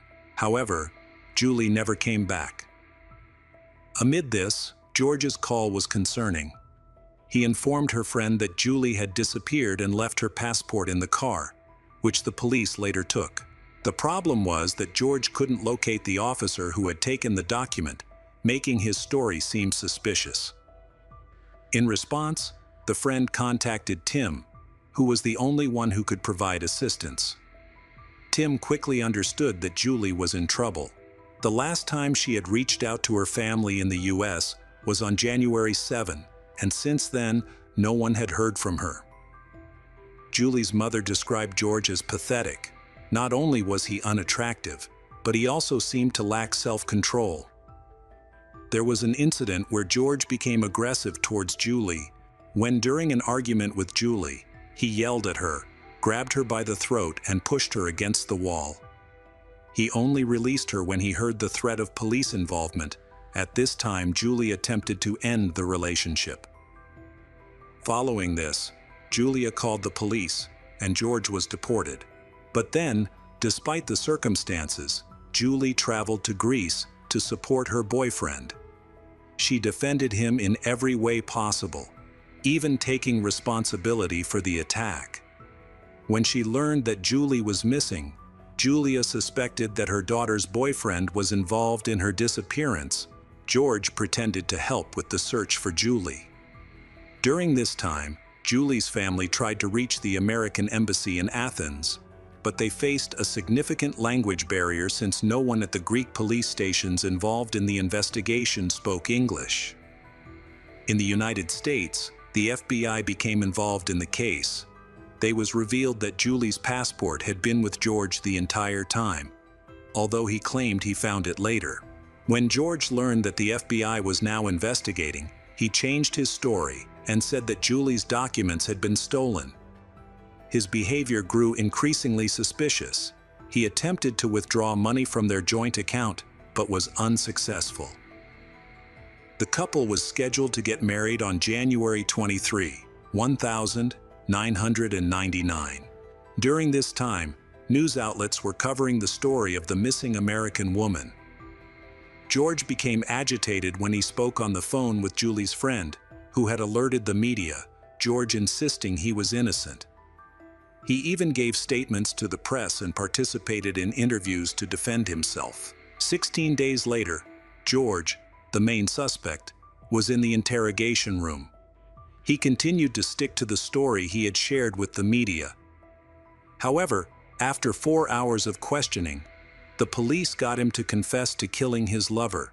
He claimed that it was an accident. George seemed to genuinely regret the incident, even shedding tears during the interrogation. Despite this, his account was filled with inconsistencies. At times, he insisted that Julie had not disappeared, only to later admit his guilt and then deny any involvement again. George explained that after moving to Greece, Julie quickly became unhappy and missed her home. She expressed a strong desire to return, and despite George's attempts to support her, her distress only deepened, which worried him. In the days leading up to her disappearance, Julie was constantly in tears. Furthermore, George's mother discovered that Julie had an ex-husband and a daughter in America, which made her feel disgusted with Julie. She openly expressed her disapproval to George. He was ultimately persuaded by his mother to leave Julie with such a complicated past. Their relationship was fraught with arguments, and they eventually were evicted from their hotel due to their conflicts. However, George exacerbated the situation. He prevented her from contacting her family and friends, and physically abused her. It became evident that his mother struggled with schizophrenia and frequently required hospitalization.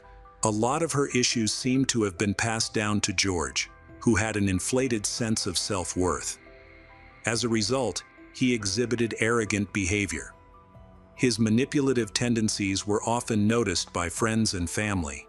He disappeared at the slightest disagreement and immediately attacked his beloved. Besides, there was an incident where George's mother herself had a badly injured hand. But she justified herself by saying that she accidentally cut herself. Despite the abuse, Julie remained in the relationship. On January 8, 1999, the couple embarked on a long trip to Athens. As they drove along a deserted two-lane highway, their calm conversation spiraled into another argument. George eventually stopped in a remote area of the road where they were isolated from other drivers. George got out of the car and immediately attacked Julie, choking her in an attempt to silence her screams. George later told the police that it felt like he was watching the incident from outside his body. He felt completely powerless and couldn't stop until Julie showed no signs of life. Although he claimed the attack lasted only a few seconds, forensic experts indicated that strangulation typically takes at least 3 minutes. Afterward, George was in shock and contemplated burning her body and scattering the ashes into the sea from a cliff, intending to jump afterward to be with her. However, he ultimately abandoned this plan. Instead, he found himself in an interrogation room, which revealed his guilt. George claimed he had tried to take his own life using an air gun, jumping in front of a truck, and through an overdose of medication, but he was unsuccessful. Following the murder, he treated her body with indifference. He placed her in the trunk of his car and drove to the nearest gas station, where he purchased gasoline. He then returned to the scene, dragged her body away from the road near 2 small lakes, poured gasoline on her, and attempted to set her on fire. However, the fire didn't ignite because it started to rain. At one point, he thought about throwing her body into the lake, but instead placed the charred remains back in the trunk and drove to his grandmother's house. George discovered a large suitcase intended for travel and decided to pack the body inside it. By this time, rigor mortis had already set in, and the body would not bend. Additionally, the head would not fit into the suitcase, so George resorted to cutting it off. He grabbed the head by the hair and raised it to the level of his face, and later confessed to the police that he was horrified by the sight of her vacant eyes. Yet he still found her beautiful. He kissed her on the lips before placing the body into the suitcase. Afterward, he burned the suitcase and discarded it in a swamp, leaving the head behind. George then traveled to Kavala and threw Julie's head into the Aegean Sea. Tim and his family were informed of George's confession 19 days after Julie's disappearance. George, Julie's lover and intended husband, guided detectives to the murder site, where they discovered her remains. Tim traveled to Greece to bring her body back to her homeland. During this time, George confessed to the crime on live television. His mother suffered a stroke upon learning of his actions. Tim's father even remarked that George should have died alongside Julie. Despite this, many articles unfairly blamed Julie for the tragedy. Greek authorities described this murder as one of the most horrific cases known at the time. George's lawyers attempted to argue that he was insane, citing his mother's schizophrenia as a possible reason for his mental state. At one point, George expressed a desire for the death penalty, but Greece does not have capital punishment. In the United States, Tim became a source of support for Julie's family and friends. Despite Julie's infidelity, he proved to be a decent person. Friends of Julie, who remembered her fondly, believed that George initially exploited her for financial gain. When he found out that her husband was rich, he forced her to divorce for a tidy sum that the woman had to invest in his business. Before her death, Julie realized George's true intentions and decided not to invest in his projects, a decision that ultimately cost her life. George's trial began on November 27, 1999. Since 2009, cases in Greece have been heard by 3 judges instead of juries, which has expedited the justice process. Notably, no defense witnesses were present during the hearings. On December 6, the court found George guilty and sentenced him to life in prison without the possibility of parole. Although it seemed that justice had been served, the Greek legal system faltered. In 2002, George appealed his conviction, claiming he was insane at the time of the murder. His sentence was subsequently reduced to 23 years, and he was granted the right to appeal again. By 2007, he was released and now lives with his new family in Kavala. The case of Julie Scully is a heartbreaking tragedy, with haunting details of the complex relationship. From a happy marriage, she began an affair with George Skiadopoulos, which led to irreparable arguments and conflicts that eventually led to her death. The case is not only a story of personal loss, but also a reflection of the complex elements of love, trust, and power in relationships. The media and public continue to investigate to clarify what really happened, but the story of Julie will forever be a painful reminder of the tragic consequences of toxic relationships. Welcome back to our channel. Today we will explore a new case, the case of Bradley Robert Edwards. The city of Claremont is currently facing a crisis due to a serial killer targeting women, causing fear even among local street dogs. A man, around 50 years old and noticeably out of shape, entered the courtroom. After a long time, one trait remained unchanged: his ability to conceal his emotions.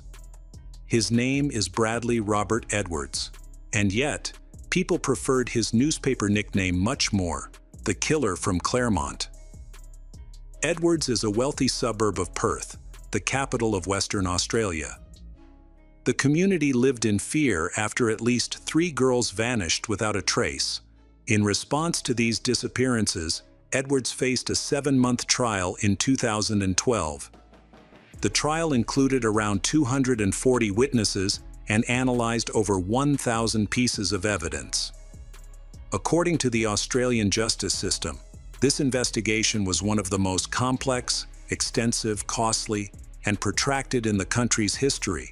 It not only revealed the horrific crimes committed against the victims, but also shed light on the background of the Claremont killer, which contributed to his twisted behavior. Bradley Robert Edwards was born on December 7, 1968, in Australia. Little is known about his childhood, but some sources indicate that he attended elementary school in a town called Nung Dale during the 1970s. After that, he went to high school and later worked for a communications company until 2016. Edwards also served as a timekeeper for a company that organized children's track and field events. He was often considered strange by those around him, as he openly discussed his unusual fantasies. There were also rumors that he stole women's underwear from dryers in nearby houses. Even while living with his parents, some teenagers claimed he had a collection of women's underwear at home. As time went on, Edwards developed an interest in wearing women's clothing, identifying as heterosexual. This may have been a fetish that led to a series of criminal and inappropriate actions towards girls. In February 1988, when he was just over 19 years old, he committed his first known attack. The victim was an 18-year-old girl who was sleeping in her parents' house. She had only a slight acquaintance with Edwards, as their previous interactions had not been very close. In fact, she was the sister of a young man who had attended high school with Edwards. The girl woke up in the middle of the night and immediately sensed someone sitting next to her. At first, she thought it might be the guy she had celebrated All Saints' Day with just a few hours earlier. However, she quickly realized that was not the case. Before she could make a sound, Edwards covered her mouth with his hand. The girl hurried to calm the intruder. She thinks that the person who broke into her room was her boyfriend. It seemed that he covered her mouth only so that she would not scream in fear and thus not wake up her parents. Unfortunately, she was mistaken. Edwards pulled her head back and attempted to cover her face with a rag. In that moment, the girl told him that she loved him, which momentarily startled Edwards. The girl reached out to touch the face of the person lying next to her, only to be slapped by him. It was at that moment she realized the person was not her boyfriend, but an intruder. In a panic, she fought back, scratching Edwards' skin, which caused him to pull away. He quickly got off the bed and stood near the entrance of the room, wearing only a shirt. Realizing she was in danger, the girl began banging on the wall and screaming for her parents to wake up and help her. Fortunately, her cries frightened Edwards, and he fled, leaving behind a shirt that resembled a kimono and some evidence of his presence. This evidence became crucial in a major investigation that followed. Years later, Edwards's life had changed significantly. He met a girl by chance at a music festival in northern Western Australia. After their meeting, she ended her strong relationship with her boyfriend to be with Edwards, and eventually, Edwards moved in with her. The girl, whose name is not revealed, described her and Edwards's life as typical and rural. They owned several dogs and one horse.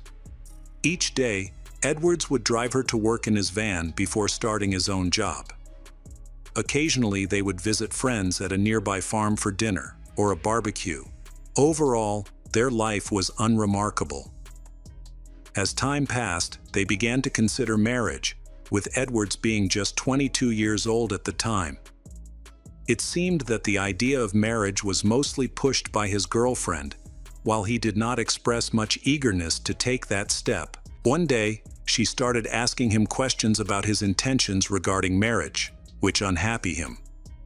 The following day, while working on a telephone connection at a local hospital, Edwards attacked a social worker. He approached her from behind and dragged her into a restroom. The victim fought back and managed to push him away. After that, he seemed to snap back to reality, standing next to her with a vacant stare. Although the victim escaped, the psychological impact of the attack had a lasting effect on her life. Later, after recognizing the attacker as an employee of a local telecommunications company, she reported him to his superiors. Surprisingly, instead of being fired, Edwards was promoted. Although this promotion occurred sometime later, it was clear that Edwards' employer supported him. His boss described him as a good worker who likely lost his temper due to personal issues. Edwards admitted his wrongdoing and promised to seek professional help. However, he was still convicted, though the charge was only for simple assault, which the victim strongly opposed. Until February 1995, Edwards' assaults did not appear to involve sexual violence. They mostly consisted of physical aggression and did not result in serious consequences, but they still affected the victims' lives. Meanwhile, his relationship with his common-law wife deteriorated over time. This likely happened because he chose to spend his free time on the computer instead of with her. According to her, Edwards eventually became emotionally distant, leading to the end of their cohabitation and relationship. On the morning of February 12, Edwards committed another attack. This time, he kidnapped a 17-year-old woman who was walking in one of the parks in Claremont. Reports indicate that the victim had just left a nightclub and was heading to her friend's house when she entered a poorly lit path leading to park. Edwards grabbed her from behind and forced her into his work van. He told her to be quiet, but at times, it seemed she was too terrified to move.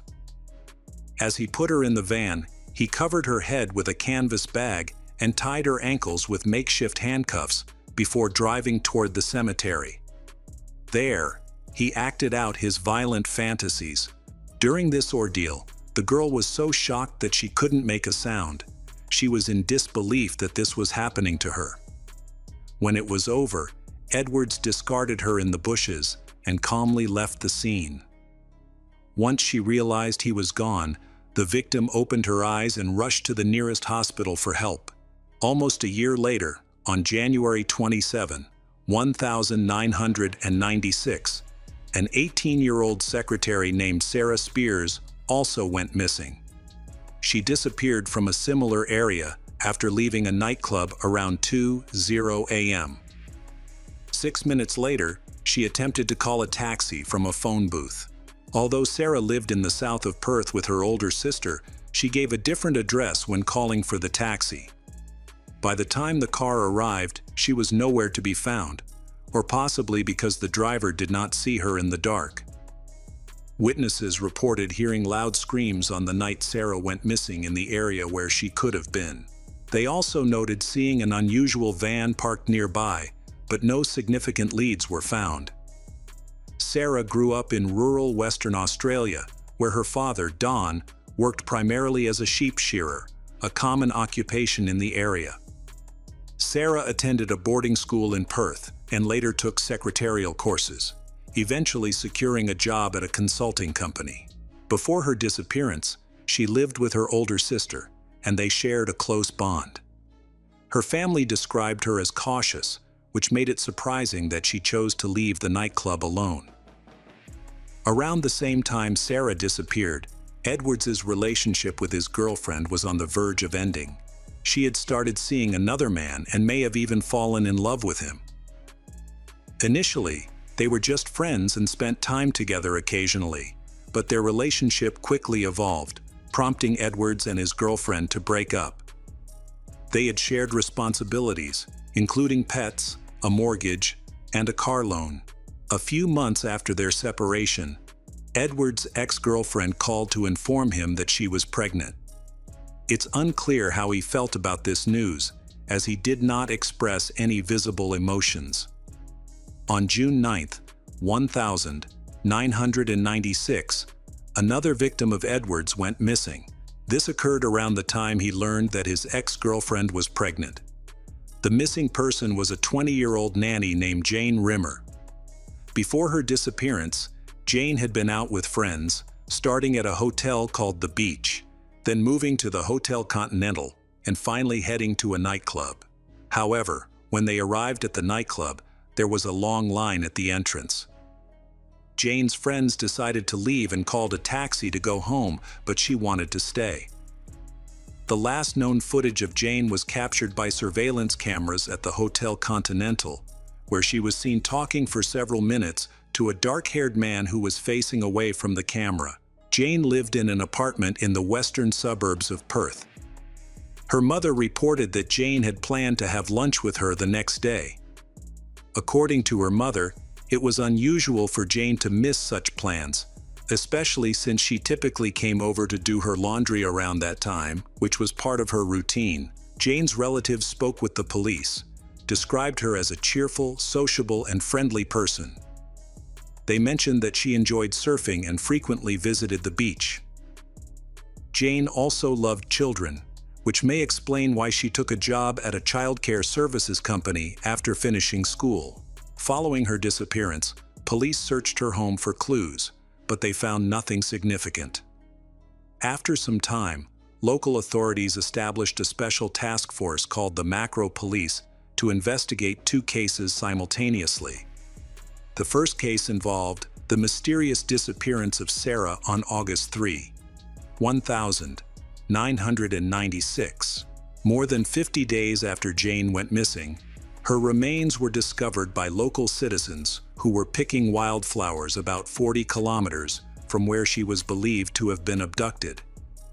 The remains were only partially covered by branches, likely torn from a nearby tree. Reports indicate that Jane had a neck wound and several superficial injuries on her wrists. At this time, Sarah was still reported missing. In the early morning of March 15, 1997, a 27-year-old lawyer named Kiara Glennon also disappeared. The day before her disappearance, she had been on vacation with friends at the Continental Hotel, but chose to return home earlier than the others. 3 men near the bus stop reported seeing Kiara around 12:30 a.m. They noticed her walking south along the Steer Highway while talking to a man driving in a car beside her. Just weeks earlier, Sierra had celebrated her 27th birthday after returning from a year-long trip around the world. Back in Australia, she stayed at her family's home. Kiara was born in Zambia, but her parents, of Irish descent, moved to Perth when she was young. She studied ballet passionately until adulthood. In 1992, she graduated from the University of Western Australia with degrees in law and Japanese language. Soon after, she completed an internship at a large law firm and continued working there until her departure. Relatives and friends of Chiara described her as an energetic, resourceful, persistent, and strong-willed girl, highlighting her wonderful sense of humor. After she went missing, law enforcement agencies began to suspect the involvement of a serial killer. The Western Australian state government offered a $250,000 reward for information leading to the identification of the criminal, marking it as the largest reward ever offered in the country. Meanwhile, detectives searched Ciara's room for evidence, but most items were related to her sister's upcoming wedding. 19 days after Chiara's disappearance, on April 3, 1997, her body was found by accident in a park, located several kilometers from where she was believed to have been abducted. Similar to Jane, Chiara had a knife wound in her neck, and her body was partially covered with branches. Notably, the murders of Jane and Chiara occurred while Edwards was with his future partner, a woman with a 3-year-old daughter. He met she in April 1997 when he went to her workplace to fix lightning-damaged wiring. Edwards surprised everyone by admitting his love for his new girlfriend within just a month of their first meeting. Since that time, their relationship has been progressing quickly. In a home video that was later obtained by the authorities, Edwards appeared joyful as he played tennis with her young stepdaughter, he offering little girl helpful advice during the game. Furthermore, it was reported that he frequently organized picnics in parks, hosted guests, and lived an otherwise normal life. According to Edwards' new partner, perhaps the infidelity of his previous partner had hurt his feelings greatly. The police focused their investigation on taxi drivers for a few reasons. First, the victims were last seen trying to use taxi services, which led authorities to this theory. Second, some witnesses reported seeing a car near the locations where the abductions took place, suggesting a possible connection. Despite conducting extensive DNA and fingerprint tests on numerous taxi drivers, these efforts did not yield any results. By April of the following year, investigators identified a main suspect, a 40-year-old civil servant named Lance Williams, who was frequently seen driving in the area of the abductions. However, after a lengthy period of surveillance and questioning by police, Lance never confessed to involvement in any of the cases. By 2008, after numerous interrogations, authorities concluded that he was no longer a suspect. One person initially considered a suspect was Bradley Murdoch, but he was later ruled out. Interestingly, at the height of the investigation, a special task force of over 100 police officers from different departments was involved. Despite their numbers, the task force did not achieve significant results and was nearly completely disbanded. Following this, the department focused on investigating serious crimes took over the case. The first significant breakthrough came in 2009 when a DNA match was found. Forensic officer George Payton and senior researcher Lowry Webb managed to extract DNA from the decomposed remains of Ciara and sent it to the UK for testing. Although similar tests had been done in Australia and New Zealand before, they had not yielded any noteworthy findings. Police officers continued to search for clues. In one UK laboratory, a special testing technique was used. This technique not available in Australia, it could obtain results from even the smallest tissue samples. Later, specialists in Australia compared the DNA obtained from the samples to their database. They found a match with the DNA of a person who had committed crimes against a 17-year-old girl in a city cemetery in 1995. This finding led authorities to conclude that all these crimes were committed by the same individual. However, the understanding of the crime in Western Australia only evolved in 2015, when police confirmed the connections between the cemetery crime, the murder of Jane, Ciara, and an attack on an 18-year-old in his own room in 1988. It's important to note that during this earlier crime, Edwards accidentally left behind a nightgown containing his biological material.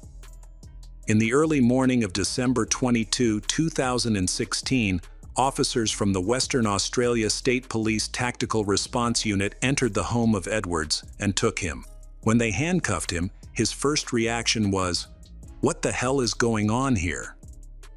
The officers quickly informed him that he was a suspect in the Claremont serial killer case. In disbelief, he responded, "You've got to be kidding." As they read him his rights, he expressed confusion about why they thought he was connected to the case. Indeed, up to this point, Edwards had led a rather quiet and calm life. His social media profiles indicated that he and his common-law wife had been active volunteers, and he had even received an award from the city for his community service.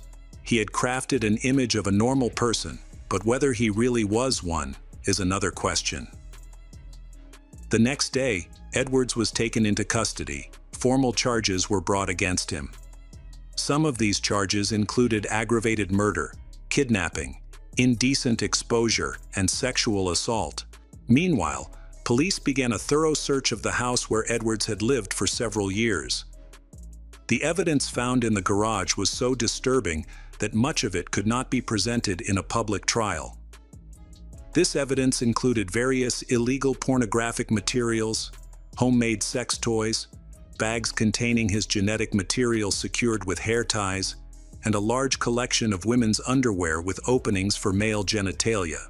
One notable discovery was a series of documents or stories. The first was titled "The Story of Chloe," the second was Sophie, and the third was Nicole.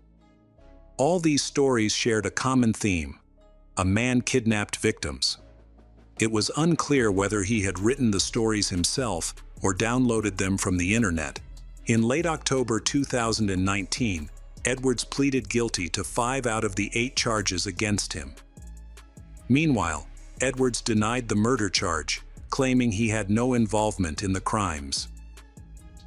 The main trial, led by Chief Justice Stephen Hall, began on November 25, 2019, at the prosecution's request. It was conducted without a jury due to significant public interest and the abundance of unique evidence. Approximately 240 witnesses testified during the trial, which lasted for 7 months. Throughout this time, Edwards chose to remain silent and did not provide any comments. He also declined to undergo a psychiatric evaluation that could have shed light on his motivations for committing such horrific acts. One of the key pieces of evidence came from the fabric fibers found on the victims' bodies during a thorough police investigation. A total of 98 fibers were collected, most of which matched the polypropylene fibers from the work uniform of Edwards. This uniform was custom-made for the company where he was employed, indicating that it couldn't have been purchased at a local store. Additionally, polypropylene fibers were discovered in Kiara's hair, and their composition and color perfectly matched the carpet in Edwards's work vehicle. He worked as a technician at a local telecommunications company, which meant he frequently drove a company car, a Holden Commodore executive station wagon with the Telstra company logo. He used this vehicle even outside of work hours.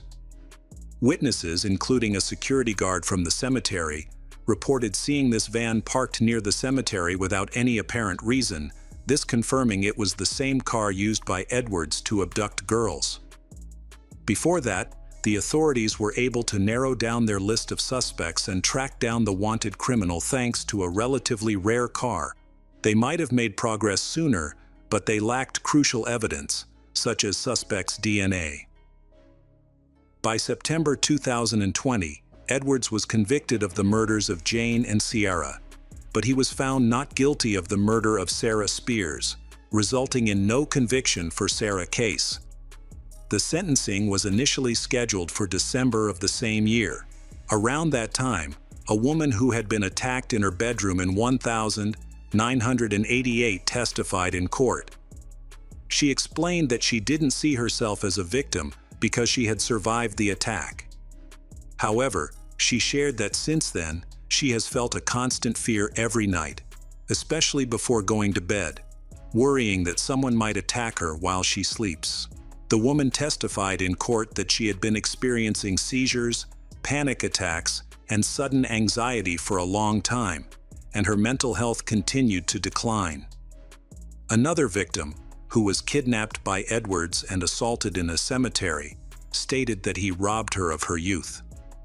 She found it difficult to articulate the profound effects this horrific experience had on her life. A third victim, who was assaulted in a city hospital, learned about Edwards' arrest when law enforcement contacted her. They informed her that the man who attacked her was a serial killer, which left her in shock.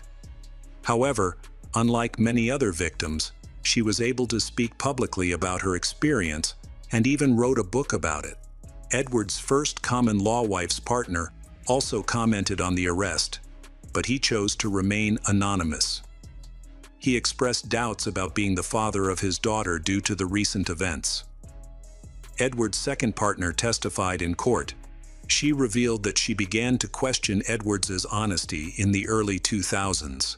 This prompted her to check his bank accounts, where she found that he was withdrawing between $300 and $400 every few days. She noted that she and Edwards lived modestly and often faced financial struggles. Meanwhile, Edwards' relatives defended him vigorously. His nephew Adam Edwards portrayed him as a generous, straightforward, and approachable person, insisting that he could not possibly be a serial killer. On December 23, 2020, Bradley Robert Edwards was sentenced to life in prison with a 40-year probation period. This sentence was unprecedented and marked the longest in Western Australia's history. When Supreme Court Justice Stephen Hall announced the verdict, applause erupted in the courtroom. The judge noted that although there were aggravating factors for each crime, there was not enough evidence to prove that Edwards posed a continuous threat to others. Interestingly, Edwards' legal team had until February 3, 2021, to appeal the decision and argue for his innocence, but they never did. The local police commissioner remarked to news agencies that the court had imprisoned one of the country's most dangerous criminals. He expressed hope that Edwards would spend the rest of his life in prison without the possibility of release. Additionally, he mentioned that he would continue to seek justice for another victim, Sarah Spears. The case against Edwards is considered one of the most expensive and lengthy criminal trials in Western Australia. By September 2020, its total cost had surpassed $11 million. Authorities also had to spend a substantial amount on providing the legally required defense services for the accused. Significant funds were allocated for the prosecution as well. The prosecution team consisted of 4 prosecutors and 5 state lawyers. Additionally, some witnesses and experts traveled to Australia from other countries. The prosecution compiled over 150 volumes, which included reports of their work and organized evidence of Edwards' crimes. Law enforcement officers established a comprehensive database containing various documents and case materials, totaling several thousand gigabytes. Additionally, civilians took part in their own investigations, including journalist Liam Bartlett. He believes that Edwards may have had many more victims. Among them, one potential victim is a 22-year-old woman named Julie Cutler, who vanished without a trace in June 1988 after leaving a hotel.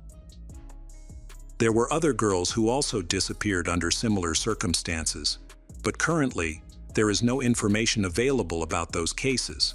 The conclusion of the Bradley Robert Edwards case, the Claremont serial killings, left a painful mark on Western Australia's crime history. Thanks to the efforts of forensic officers, researchers in the community were instrumental in solving the case and bringing justice to the victims. Edwards, whose brutality and involvement in the murder of Jane Rimmer and Kiara Glennon, was convicted and sentenced to life imprisonment. However, there are still unfortunate victims who have not found justice. This case reminds us of the need to uphold the law and fight to prevent similar crimes in the future. Hello friends. Welcome to our channel. Today we're going to take a look at another horrible case with you. The case of Kenny Fanol. Kenny Fanol was born in 1992 in one of the poorest neighborhoods of Maracaibo, the capital of Zulia State in northwest Venezuela. She was the youngest child in her family and spent her childhood in a rundown home. From a young age, she stood out for her beauty, with bright eyes and white skin. While most children in her neighborhood attended school, she had little interest in studying.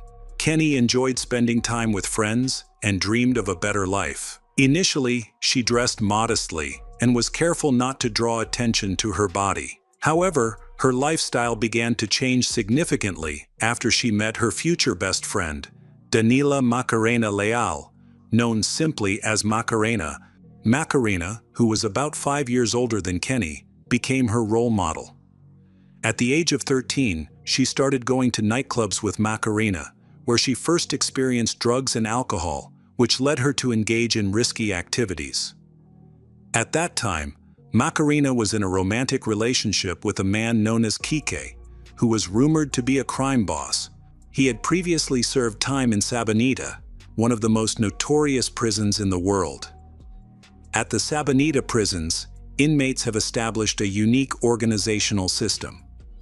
This system allows a few inmates to hold great power, thereby influencing activities such as robbery, extortion, as well as arms and drug trafficking inside the prison. One day, Macarena introduced Kenny to influential criminals who were able to throw parties even while in prison. On December 24, 2010, a group of 10 young people took Kenny from a nightclub directly to prison, where one of the local crime bosses was located. Earlier, Macarena had warned her that a man named Astolfo wanted to see her. Astolfo, 22 years old, a gang member, is serving a sentence in Sabaneta. Despite his young age, he had a long criminal history, including robbery and extortion. However, Kenny did not feel concerned about Astolfo's past, and she fell in love with him at first sight. Astolfo also seems to have feelings for Kenny. He cared for her and gave her lots of gifts. By this time, she had dropped out of the National Polytechnic University and no longer took her life seriously. Her main activities became partying, drinking, and using drugs.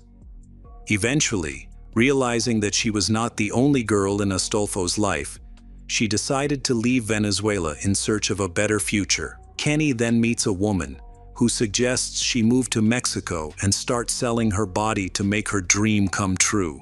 Within a few months, she was making a large amount of money and had undergone several surgeries to improve her appearance, allowing her to charge more for her services. During this time, social media began to more clearly reflect her lifestyle.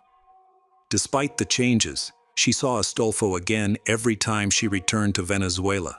However, everything changed in March 2014, when she received news that Astolfo had died in a violent incident involving prison officers. Although she was unable to attend his funeral, she honored him by getting his last name tattooed on her shoulder. At that time, Kenny was recognized in Mexico as one of the most expensive escorts in her industry. The website where she offered her services, called Zona Divas, was controlled by the La Unión Tepito cartel. In 2017, Kenny met a young man named Brian Mauricio Miranda, who was born on July 7, 1992, and lived in Tepito, a neighborhood in Mexico City. At the time they met, Brian was the third highest-ranking member of the La Unión Tepito gang, which was primarily involved in human trafficking and contract killings. The capital's prosecutor's office was already investigating him in 3 separate cases, all related to assaults on his ex-girlfriends and their friends. Despite this, Kenny falls in love with Brian, who is involved in the criminal world. Initially, their relationship seemed normal, but things changed over time. It's unclear when exactly Brian began to mistreat Kenny, but he likely used threats to control her, driven by intense jealousy. Although they met on a platform where Kenny offered call girl services, he asked her to give up that job. In the end, he made her life more and more difficult and unhappy. Brian then quickly moved from threats to physical violence. In July 2017, Kenny shared a photo on social media of herself showing obvious injuries on her face. Around the same time, Brian shaved off most of Kenny's hair, thinking this would make it difficult for her to find new clients. Her friends reported that he also forced her to help distribute illegal drugs. When she realized his true nature, she wanted to end their relationship and escape, but he did not allow it. In October of that year, Brian began a new relationship with a girl from Argentina named Karen, who also worked as an escort. Kenny hoped that with Brian's new relationship, he would let her go. However, the opposite happened. He ordered Karen to keep a close watch on Kenny. Kenny told his friends that Brian was someone who enjoyed hurting people, as if it were his hobby. Notably, the relationship between Brian and Karen lasted only 2 months. Finally, on December 27, 2017, he met her again. He used a fake name to ask her for services. When she arrived, he attacked her violently, causing her face to swell immediately. He also broke her arm and cut her hair with a machete. He not only beat her but also threatened to use violence if she did not return to Venezuela. After each attack, she recorded short videos to document her injuries. In one video, she begged him to give her time to recover and return to Venezuela. Shortly after, Kenny disappeared for a while. She deleted her profile from the portal and stayed away from social media, planning to stay in Mexico. On Friday, February 23, 2018, she decided to leave her secret apartment to meet friends and attend an electronic music festival. However, she never got there as planned. A few days later, local authorities found her lifeless body in Ecatepec de Morelos. It was clear she was the victim of a terrible crime.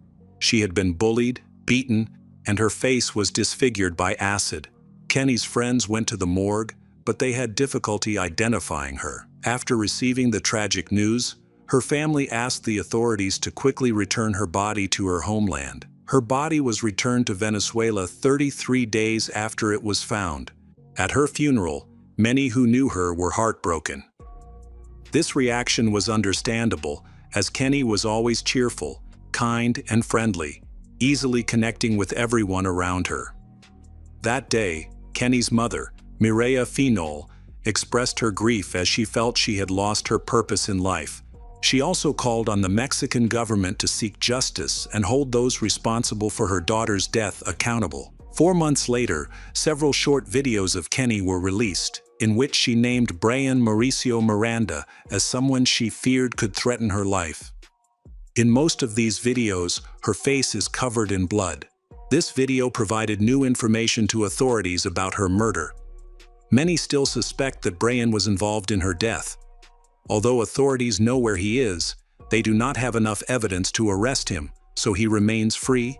In early February 2019, just a year after the murder, police arrested Brian. At the time, he was with another girl from Venezuela, just like Kenny. He was extremely frightened during the arrest and begged the police not to harm him. The Mexico City Public Security Bureau said the arrest of Brian was a major success in dealing with one of the most dangerous gangs and helped solve several murders involving girls.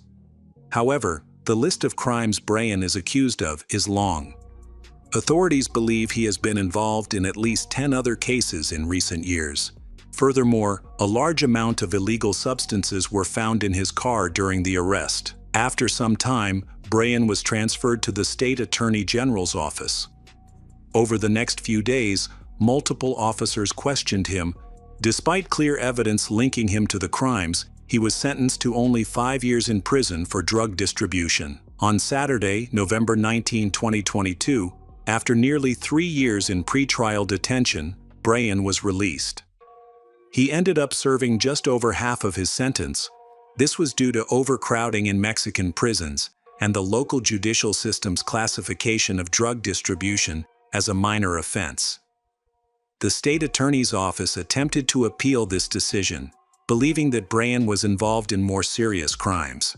However, they could not provide enough evidence to directly link him to those cases. The Mexican judicial system seems to operate under its own rules, which are not always clear to law enforcement officers or the general public. After being released, Brian resumed his criminal activities as if nothing had happened. Meanwhile, the police force and the Civil Security Office are continuing to investigate. In early October 2023, patrol officers spotted a car with Brian in the back seat. Next to him is Cassandra, a 30-year-old woman from Venezuela who recently moved to Mexico to support herself as an escort. Several officers noticed that Cassandra looked like Kenny. The following day, the Civil Security Secretariat announced that during the arrest, officers seized a backpack containing a significant amount of illegal drugs. It's clear that Brian is at the center of an expanding investigation. During the preliminary hearing, his lawyers tried to get him released, but their arguments were not convincing enough, so he had to appear in court again. On October 20, 2023, the judge officially ordered Brian to be held in custody for his involvement in murder, robbery, and drug trafficking. Unfortunately, a final sentence has not yet been issued. Kenny was not the only victim associated with the website Zona Divas, where many individuals offered their services. This site gained significant attention in 2018 when several girls working there were discovered in Mexico City. Following a major investigation, it was revealed that Zona Divas had been operating for 20 years. Most of the women who created profiles on the site during that time were from Venezuela. Some reports indicate that the site stopped its activities in 2018, but this did not resolve the issue as new similar sites quickly emerged. According to the International Commission on Human Rights, Mexico remains the leading country for this type of illegal activity, which is deeply concerning. Welcome back, detectives. Let's dive into another horrible case. The case of Jamie Hart and Carolyn Casey. Jamie Hart was born on November 14, 1977 in St. Louis City, Missouri, USA. After her younger sister Catherine was born, the family moved to Baytown, Texas, at a time when the oil industry was booming. Her parents wanted to find better job opportunities in this developing area. While in Baytown, Jamie focused on her studies and dreamed of leaving the town after graduation. She had enrolled at the University of Texas, a renowned school for biology and medicine, and needed to move closer to the campus in Bryan, near College Station. This area is safe and student-friendly. During her time there, Jamie developed a close relationship with her father, who supported her education financially. They spoke almost every day, and he visited her frequently. In her second year of college, Jamie met Chuck Cruz, a guy 3 years older than she was.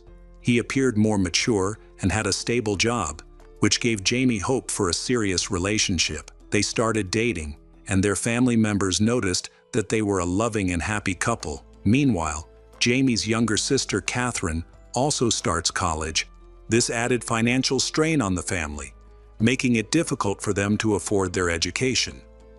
To ease the financial burden, Jamie decided to move into a dorm with other students to share the rent. The dorm was only a 6-minute walk from the university. In her new living situation, she had both female and male neighbors. However, living in a dormitory did not help her solve financial problems, and the situation continued to get worse. By spring 1999, she had to pause her studies. During this time, she worked full-time delivering pizzas. Despite this, she was determined to become a bioengineer and began saving money to continue her studies. On April 20, 1999, Jamie delivered pizzas around College Station and surrounding areas, finishing his job just after midnight. On May 1, her colleague Adam invited her to watch a movie. After spending time together, Jamie left around 4:30 a.m. Later that morning, her roommates noticed that her car was missing from the driveway, which worried them. One of her roommates called Chuck, who was getting ready for work. Chuck said he had no idea where Jamie was, as they hadn't seen or spoken to each other since April 29. He mentioned that they had had a fight a few days earlier and were taking a break from their relationship. As time passed and Jamie did not return, her roommates decided to contact the police. At 7:15 a.m. that same day, the sheriff's department received a call from a woman who reported finding torn clothing on the side of the road near Bryan. Jamie was severely beaten and appeared to have been thrown from a moving car, sustaining injuries from the fall. Shortly afterward, a patrol officer discovered more clothing scattered along the road about a kilometer away, some of which was torn and had what looked like blood on it. Authorities suspect she was abused. However, it was unclear whether she had been intentionally murdered or had died accidentally while trying to escape by jumping from the vehicle. A forensic examination was necessary to clarify these details. At around 5 p.m. that day, police discovered Jamie's car 10 kilometers from the location of her body. The car appeared to have been abandoned in a hurry. The headlights were still on, and the key remained in the ignition. The engine was idling, using up the remaining fuel. Outside the car, there was a substance that looked like blood, and inside, they found Jamie's driver's license. Her vehicle was only 3 blocks from the dormitory, but it was unclear why she had been unable to get back safely. The police arrived at Jamie's building and gathered initial information from her neighbors, who described her as a positive person with no known enemies. The police then visited her boyfriend, Chuck, at his work. He mentioned that he hadn't seen Jamie for a couple of days and hadn't been able to reach her that morning, assuming she was just sleeping. Meanwhile, forensic experts began examining the area where Jamie's car was found. The officers aimed to speak with anyone who might have witnessed the attack. They interviewed several hundred people in College Station. Some reported hearing screams early that morning, but no one actually saw anything. An advertisement was placed in the local newspaper offering a $1,000 reward for information that could help solve the case. No evidence of the suspect was found in the car. All the blood found inside and around the car belonged to Jamie. Additionally, forensic examinations of her body revealed signs of impact with a gravel embankment. Jamie sustained life-threatening injuries, including a skull fracture, a broken neck, and severe swelling. A hemorrhage in her brainstem ultimately led to her death. The medical examiner determined that she suffered for about half an hour before passing away. She died between 4:30 and 7 a.m., which fits the timeline of the incident. It took several more weeks to get the man's DNA profile from Jamie's body after the abuse, but the DNA sample was so small that it was difficult to find any matches. Police then spoke to Jamie's close friends and family to piece together what happened on her last day. They discovered that on Friday, May 30, she was delivering pizza, which meant she visited numerous locations throughout the city. This was important as it allowed officers to gather the addresses for all her deliveries. They needed to investigate everyone at those addresses and collect DNA samples. The detectives learned that after her shift, Jamie went to a friend's house, Adam. When investigators met Adam, he appeared very upset about the incident. However, suspicions grew when he refused to provide a DNA sample. Adam stated that Jamie visited him from 1 a.m. to 4:30 a.m. and left afterward to go home. Because he refused to cooperate with the investigation, he became the main suspect in the murder. Following their conversation, detectives decided to track him. One investigator followed Adam when he stopped at a bar. After a few blocks, Adam drank a beer, and the officer, who had been observing him, waited until he was out of sight to collect the mug he had used for a DNA sample. The police also attend Jamie's funeral, where they meet her boyfriend Chuck. Unfortunately, no one could verify his alibi. He lived with roommates, and they were asleep at the time, so his story could not be confirmed. When asked for a saliva and hair sample for DNA testing, he hesitated but eventually complied. He was then offered a polygraph test, which he agreed to take. He failed every question of the test. As he grew increasingly anxious, he requested to retake the test, but he failed all the questions again, just as he had the first time. Chuck began to cry and confessed to having done several wrong things, but he didn't explain what those actions were. He acknowledged that they had argued shortly before the attack. Furthermore, one of the reports raised doubts about his relationship with Jamie, as she was considering another guy. So they decided to interrogate him again. During this second interview, he appeared very anxious and avoided making eye contact. He admitted that 2 days before Jamie died, they had quarreled over something trivial while at the grocery store. Chuck was questioned about his actions, and he eventually almost confessed. However, he denied any intention of harming Jamie and claimed that he was only discussing minor crimes. After this interrogation, he went to Dallas to stay with his parents and hired a criminal defense attorney. Chuck was frequently brought in for questioning, and the police confiscated his laptop and searched his car, apartment, while awaiting the results of the DNA test. Police believe the results will point to someone close to Jamie. Results later showed that the DNA did not match any individuals Jamie had interacted with that day, including the people she had delivered pizzas to. After this, everyone except for Chuck, who had failed polygraph tests, was ruled out as a suspect.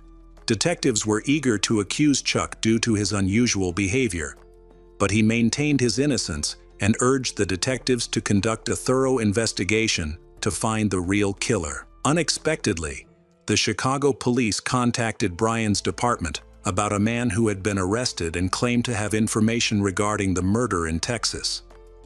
However, it was ultimately determined that this was a separate case, unrelated to Jamie. Later, another witness came forward to the police. A student reported seeing a man abandon Jamie's car near the dormitory where it was later discovered. The witness observed the man closely and provided a detailed description, which did not match any of the current suspects. He described the man as a black male, around 20 years old, with an average build. Based on this information, a report was compiled and a summary was created and shared with local media to appeal for public assistance. Investigators are also looking into any links between this case and similar incidents that occurred frequently in the area in the 1990s. Meanwhile, the detective contacted Texas law enforcement agencies that specialize in serious crimes. All of them received a description of a young man who might be Jamie's killer. At the same time, Jamie's friends and acquaintances offered a $10,000 reward for information leading to a resolution of the case. However, after 6 months, the police still had no leads. By 2000, a year after the incident, the police still had no new information, and the detectives continued to suspect that Chuck might be involved. On May 28, 2000, Christine Lancaster, a 20-year-old student from the same university as Jamie, was visiting a friend whose apartment was just a 10-minute walk from where Jamie had been murdered. As she arrived at her friend's apartment, she was met with a shocking scene. Police were everywhere, and the area was cordoned off with tape. An ambulance was parked nearby, and forensic experts were searching for fingerprints and other evidence, indicating that it was a crime scene. At 4:50 a.m. that morning, a resident of the complex called 911 to report smoke coming from a window. At first, the security guard thought it was a normal call, maybe a student accidentally burning trash.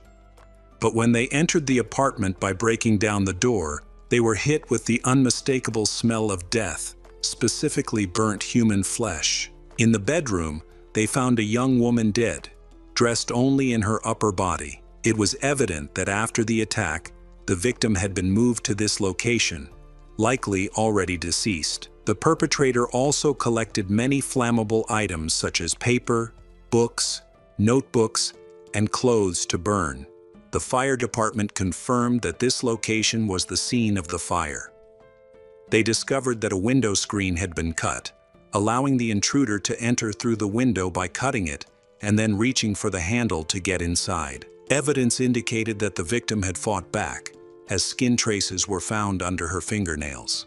The intruder also rummaged through her purse in the kitchen, searching for valuables, and left it turned inside out. The girl's driver's license was left at the scene, enabling authorities to identify her as 21 years old Carolyn Casey. She was born on July 28, 1978 in Lawton, Oklahoma. After graduating from high school, she moved to Texas to study and work as a teacher's assistant at a kindergarten. Carolyn was quite similar to Jamie in several ways. They lived close to each other and were the same age. Carolyn was also sociable and friendly, with no known enemies, which made the incident even more perplexing. When her parents were informed, they rushed to the scene of the tragedy. Meanwhile, detectives questioned neighbors. A neighbor named Isha Knight said he heard strange sounds coming from her apartment for about half an hour.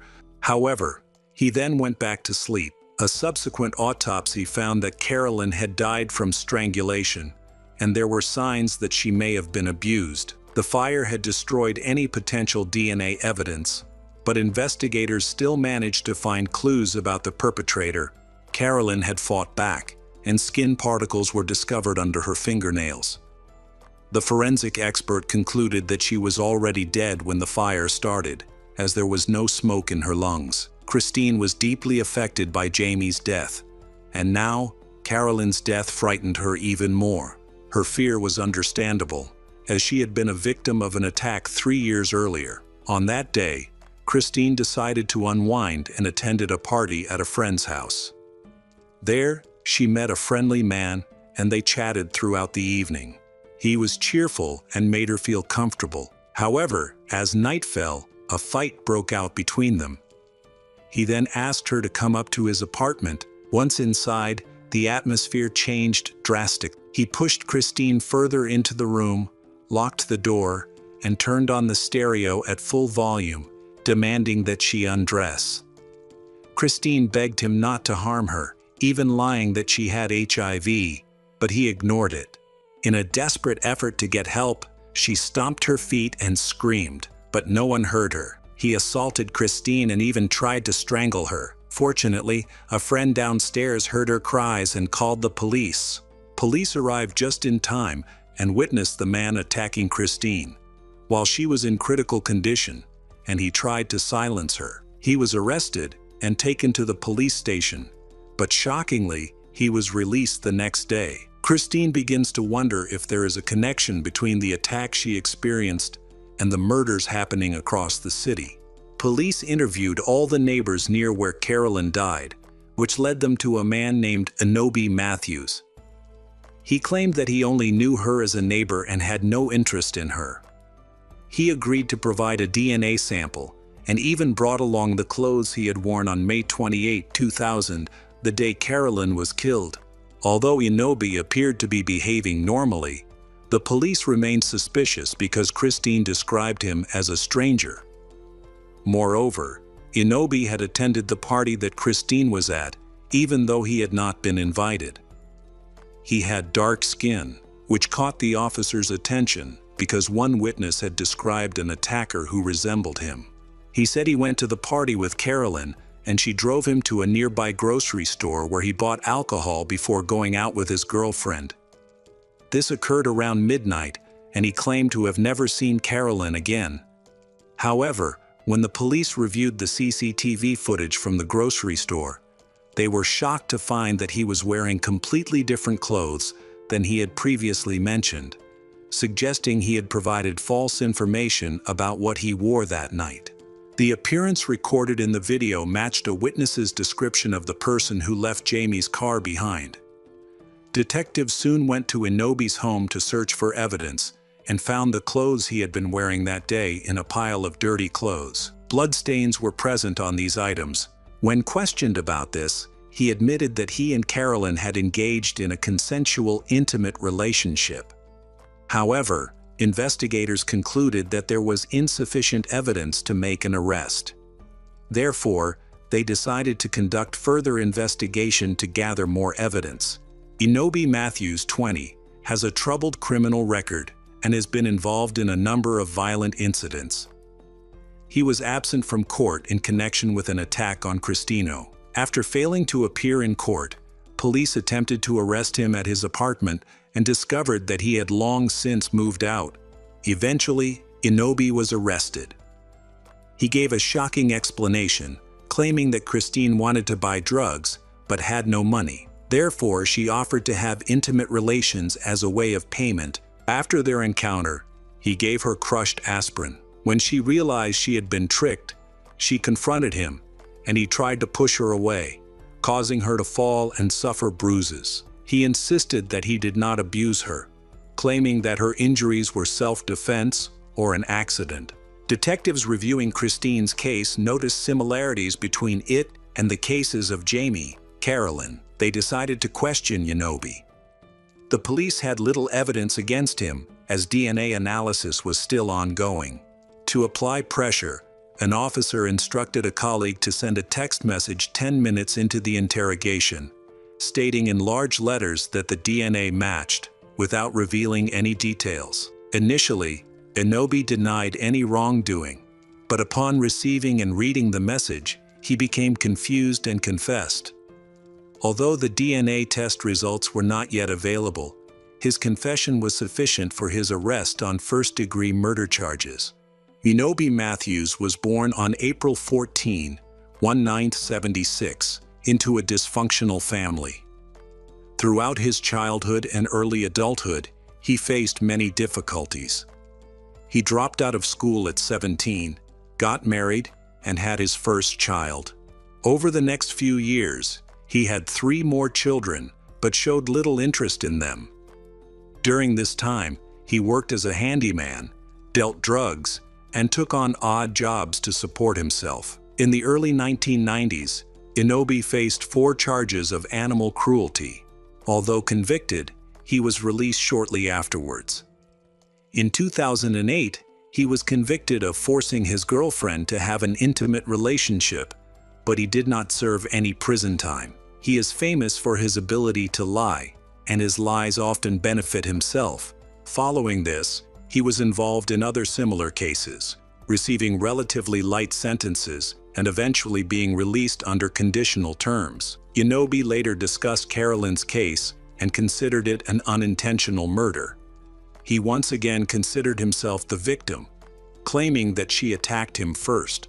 When questioned about Jamie, he first denied any wrongdoing, but later admitted that he had broken into Jamie's car and assaulted her on May 1, 1999. He attempted to abduct her to escape. In a tragic turn of events, she jumped out of the moving car and suffered fatal injuries. Jamie's boyfriend, Chuck, eventually cleared the police of their suspicions and was satisfied with that.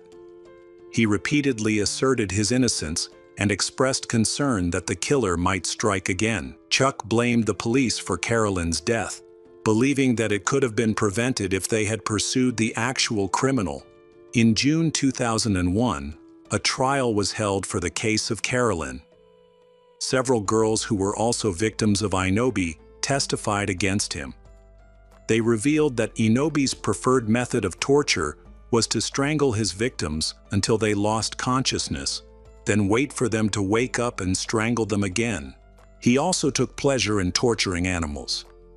DNA tests confirmed that his samples matched those found at the crime scenes. The jury found him guilty of Carolyn's murder and sentenced him to death. Additionally, for the murder of Jamie, he received a life sentence without the possibility of parole, in addition to the death penalty.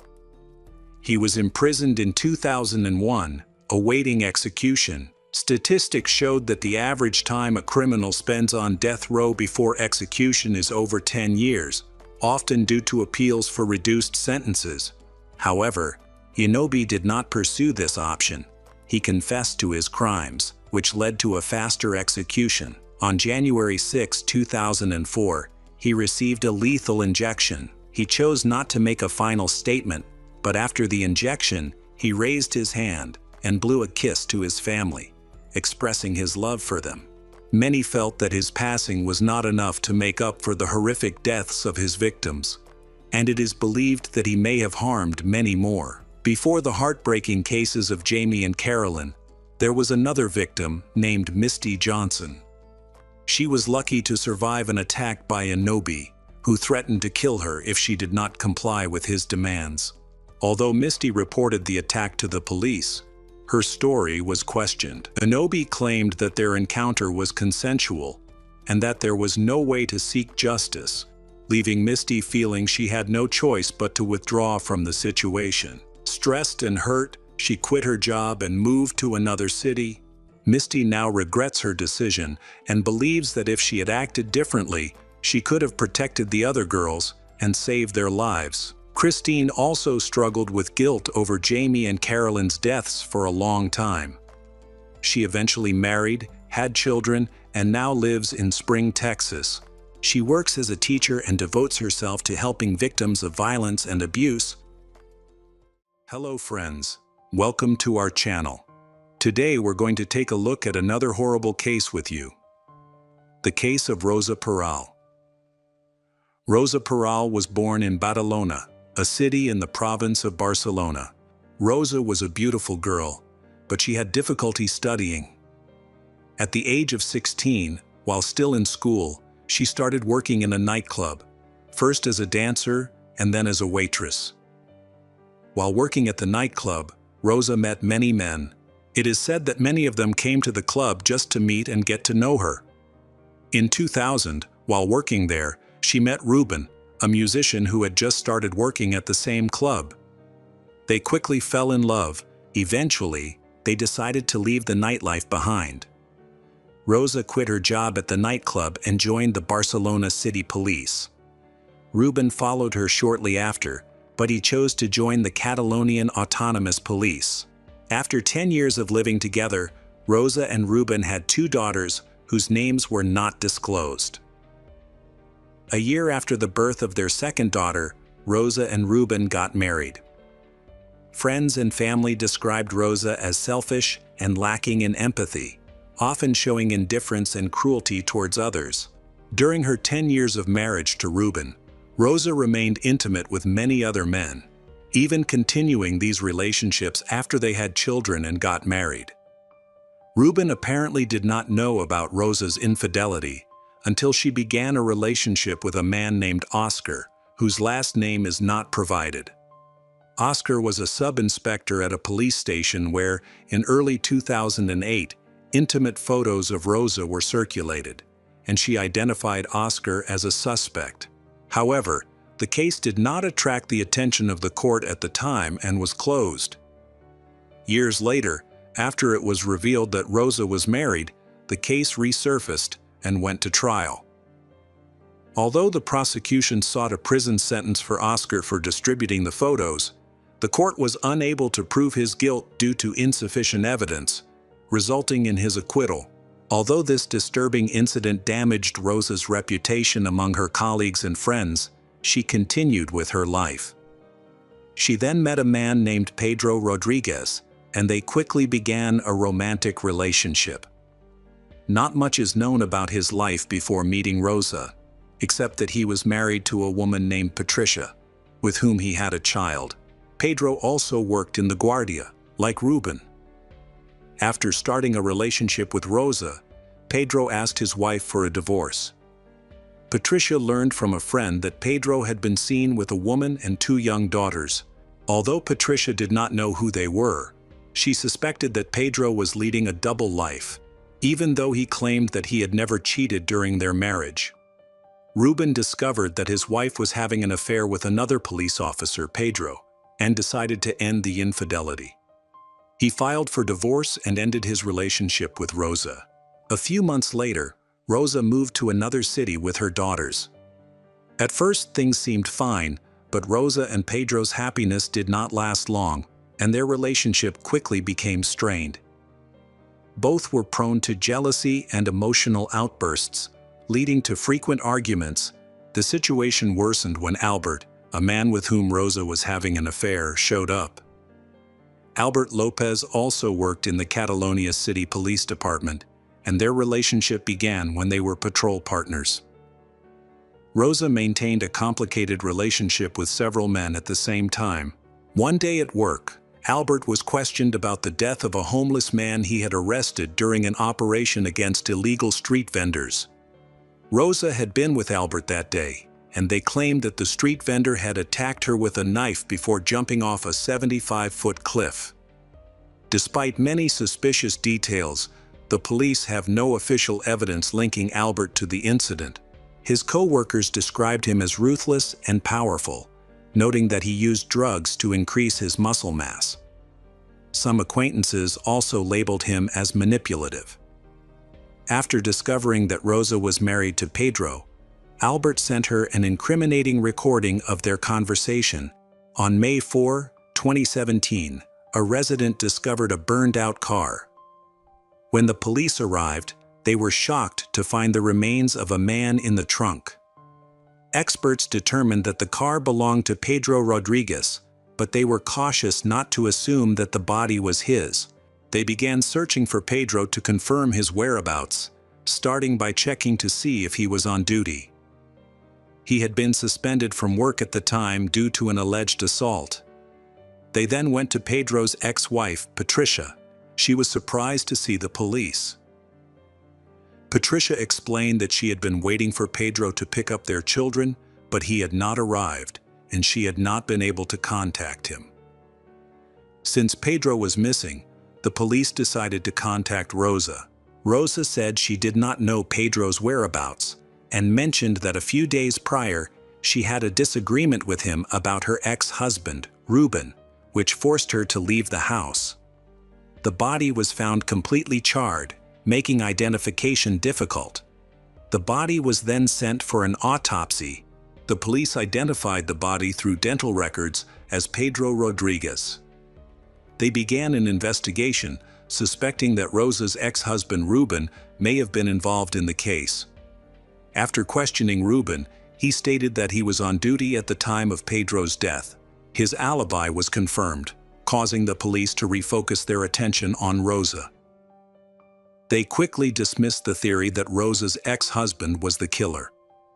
They discovered that Rosa had an affair with Albert, leading them to speculate that Pedro may have known about it, potentially providing a motive for the murder. Rosa was brought in for questioning. She alleged that Albert was the one who killed Pedro. She claimed that on the night of May 1, Albert came to her house, armed and angry, and forced her to lock herself and her children on the top floor. He threatened her, warning that her daughters would be in danger if she reported him. This made her feel that she needed to protect them. Rosa's testimony led to Albert's arrest. During questioning, Albert denied all of Rosa's accusations and accused her of killing Pedro. He claimed that Rosa had called him on the night of the incident, and when he arrived, he found Pedro's body in the trunk of his car. He tried to convince Rosa to contact the police, but she refused. He argued that he felt he had no choice but to help cover up the crime. Ultimately, despite their attempts to blame each other, technology uncovered the truth. Geolocation data from Rosa and Albert's cell phones showed that they were present at the location where Pedro's body was discovered. Additionally, the data indicated that before Pedro's cell phone stopped sending signals, all three phones were at the house where Rosa lived with her two daughters and Pedro. This new evidence led to the arrest of Rosa and Albert on May 13, 2017, and they remained in custody until the case went to trial. Rosa was taken to Batra Women's Prison, and the trial began on February 3, 2020, 3 years after Pedro's death. During the trial, both Rosa and Albert claimed innocence and testified against each other. Rosa stated that she was one of the few witnesses to the incident, asserting that her children were sleeping upstairs when Albert came to their home armed. This contradicted her previous statement, in which she said that the children had witnessed everything from the beginning. Additionally, her account did not match that of Antonia, who was with Ruben, the children's father, at the time. Antonia testified that her eldest daughter told her she saw her mother covered in blood on the night Pedro was believed to have died. However, the court dismissed Antonia's testimony. As the trial continued, Rosa's true nature began to come to light. Several disturbing details emerged, including intimate text messages exchanged between Rosa and Albert on the day of Pedro's death. A friend of Rosa's testified that Rosa had planned to start a serious relationship with one of the two men. The friend revealed that Rosa had confided in her that she was leaning toward Pedro because she found him more attractive and a better lover. The lawyer representing Pedro's family claimed that the relationship between Rosa and Pedro was deteriorating. He argued that Pedro may have had information that could threaten Rosa and Albert's interests regarding the suspicious death of a street vendor. The lawyer claimed that Albert and Rosa wanted to prevent Pedro from revealing evidence against them, which motivated their decision to kill him. The judge confirmed that Albert and Rosa had jointly decided to kill Pedro, the only witness, and that they had planned the crime throughout April. He found that they had given inconsistent statements and changed their testimonies during the investigation. Unfortunately, the exact cause of Pedro's murder could not be determined. By the end of March 2020, a jury had found Rosa Peral and Albert Lopez guilty of the intentional murder of Pedro Rodriguez. Albert was sentenced to 20 years in prison, while Rosa received a 25-year sentence.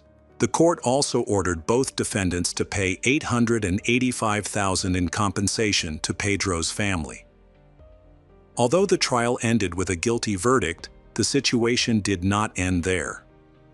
Even while in prison, Rosa attracted considerable media attention due to her disruptive and chaotic behavior, which led to her being transferred from facility to facility. During the first 2 years of her sentence, Ruben did not allow his daughters to visit Rosa in prison. But then Ruben allowed the children to see Rosa. After Rosa had served 4 years and had multiple disciplinary violations, she was transferred to another prison for the 5th time due to her role in inciting conflicts with other inmates. The prison authorities decided to transfer her to Rick Prison. Rosa's intimate relationships continued after her sentencing. After her incarceration, Rosa learned of her mother's death, which caused her great distress due to her separation from her family. Reports indicate that Rosa's mother's mental health had deteriorated, which is why she was absent from the trial. Rosa's father, who spoke to the media, stated that due to his wife's declining mental condition, she did not understand the circumstances surrounding their daughter's incarceration. Rosa claimed that when her mother was ill, she used her authorized prison calls to check on her well-being. However, police received anonymous information suggesting that Rosa had also used these calls to contact a hitman and plot the murder of her ex-husband, Ruben. As of early October 2023, the truth of these claims is still under investigation. During her first 100 days in prison, Rosa used her phone calls to contact media representatives and film producers interested in her story. Even though this contact was not authorized by the prison, she may have used intermediaries to make these calls. A notable project related to Rosa's case is a documentary titled The Rosa Peral Tapes, based on her final interview. In this interview, Rosa strongly proclaimed her innocence and argued that she was a victim of social injustice, claiming that she had been unjustly condemned. Media reports stated that journalists, prosecutors, and lawyers involved in Rosa's trial had filed complaints against the producers. They claimed that the show was designed to portray the convicts from the perspective of the victims and distort the truth. In addition, Rosa collaborated with others to create a series called Body on Fire, which detailed the events surrounding Pedro's death and the subsequent arrest of Rosa and Albert. This project also caused considerable controversy. After watching some excerpts, Rosa expressed her dissatisfaction, stating that the story presented to the screenwriters undermined her dignity and could negatively impact her integration into society. With the support of a lawyer, Rosa tried to stop the release of the show by filing a lawsuit against its creators. Unfortunately, her efforts were unsuccessful, as 8 episodes were released on a popular channel on September 8, 2023. The lawsuit against the creators of the series did not make much progress, and the court dismissed her request. Undaunted, Rosa managed to bypass prison security and gave an interview to a public radio station. During the interview, Rosa expressed concern that the series might negatively affect her law studies, which she had begun while in prison to create a better future for her daughters after her sentence ended. The police then restricted her communication with the outside world, allowing contact only with close family members. Meanwhile, the legal representative of Pedro's family requested that all income from the series and documentaries that Rosa and Albert received be confiscated. It is clear that Rosa's story will continue to be told.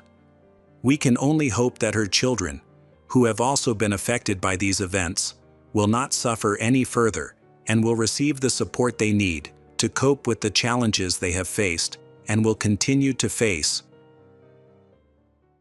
Hello again, true crime fans. We've got another mysterious case to explore.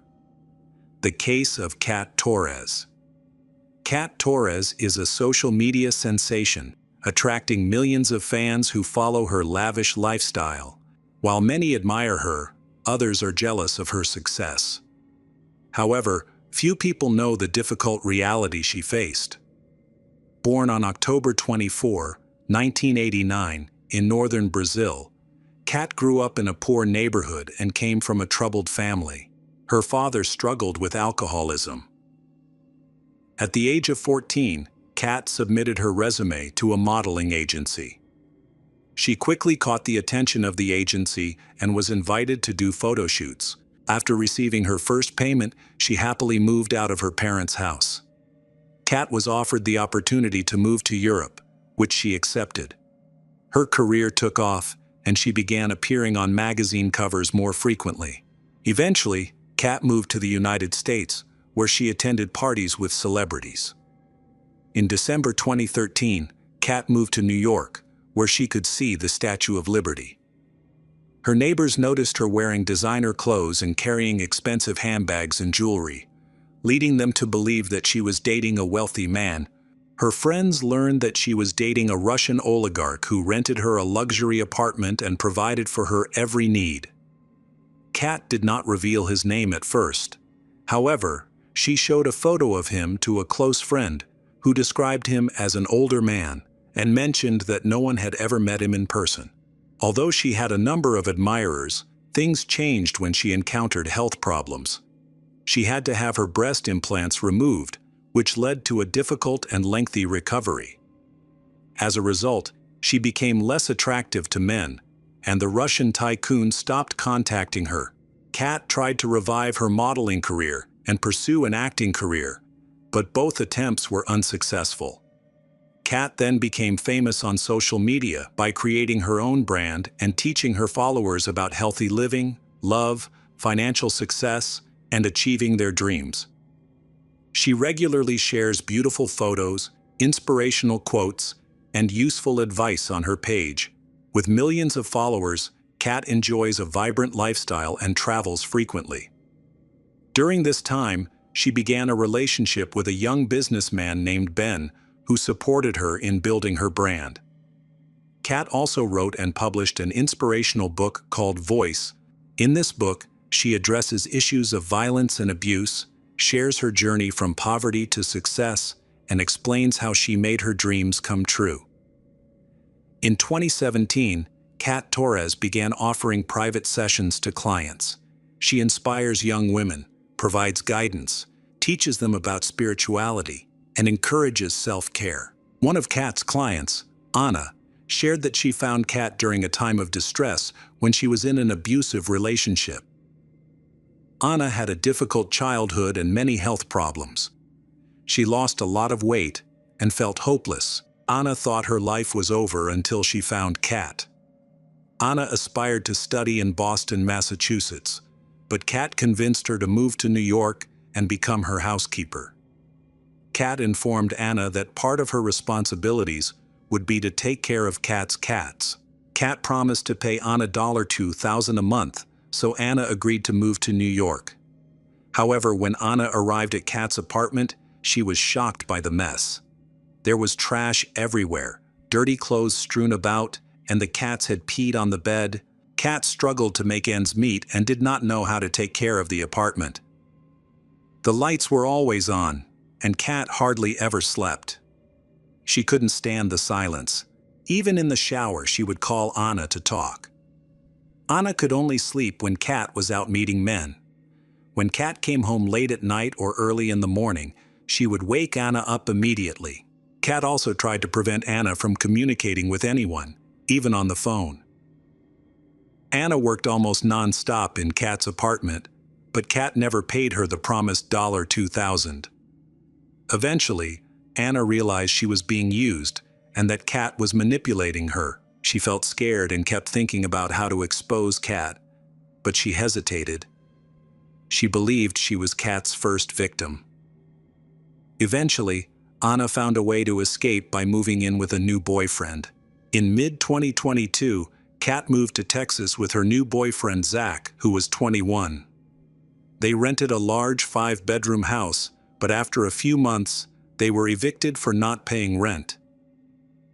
Neighbors witnessed Kat and Zach moving boxes filled with dolls and dried herbs out of the house.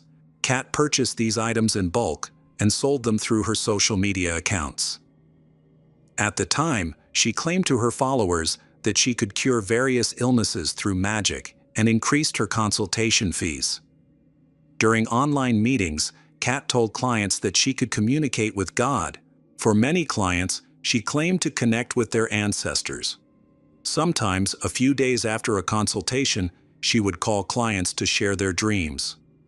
Kat claimed that those who followed her guidance found success and happiness, while those who doubted her faced serious consequences. Kat and Zach then moved to Austin, where they rented a spacious new home. Meanwhile, Kat began actively looking for a new assistant.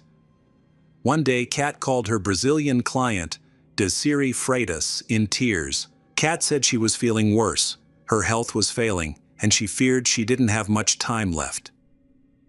Kat asked Desiree to come to Austin, wanting her to be close by. They talked on the phone for 2 hours, and Desiree finally agreed to Kat's request.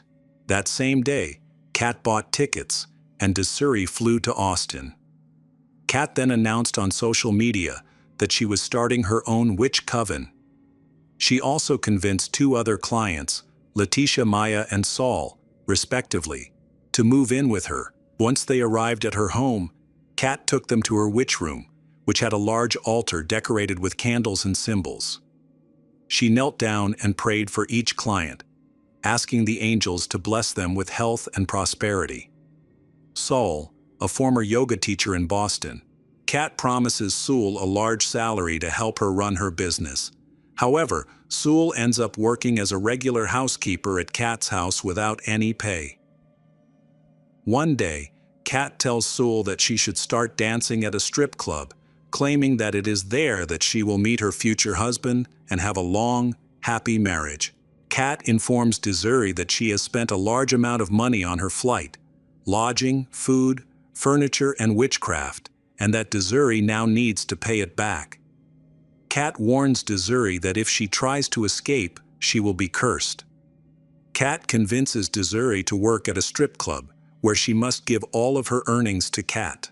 Desiree works every day and quickly becomes famous as a dancer, socializing with customers. In just 2 weeks, she earns $99,000, which she keeps in a safe in her room. Desiree's passport is also kept in the safe. Kat advises her not to carry any documents with her to avoid revealing that she is Brazilian and living illegally in the United States. Soon after, Kat demands that Desiree must earn at least $1,000 a day, or she will not let her return home. Sometimes Desiree has to sleep on a couch outside. She often feels unwell and exhausted, both mentally and physically. Desiree keeps asking Kat when they will start doing business seriously, but Kat remains vague, insisting that Desiree has not yet paid back the money she invested in her. Kat claims that she had to perform rituals for several days to ensure that Desiree could enter the United States without a visa. Kat lives in a house with her boyfriend, Zach, and her assistants, Desiree, Letitia, and Saul. They must follow strict rules set by Kat. They are not allowed to talk to each other and cannot leave their rooms without Kat's approval. They are not allowed to say no and must follow Kat's every instruction. Additionally, they are forbidden from sharing any details about their lives in Kat's house with anyone. Desiree is allowed to leave the strip club, but instead, she has to date men and work as an escort to earn money. Sol has been with Kat for 42 days and has been in contact with her ex-boyfriend, who is assisting her in her escape.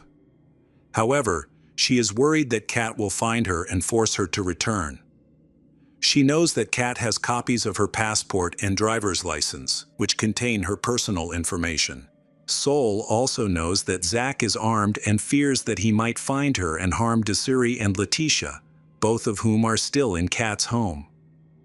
Kat has created profiles for the girls on dating sites and forced them to work as escorts, earning Kat $3,000 a day.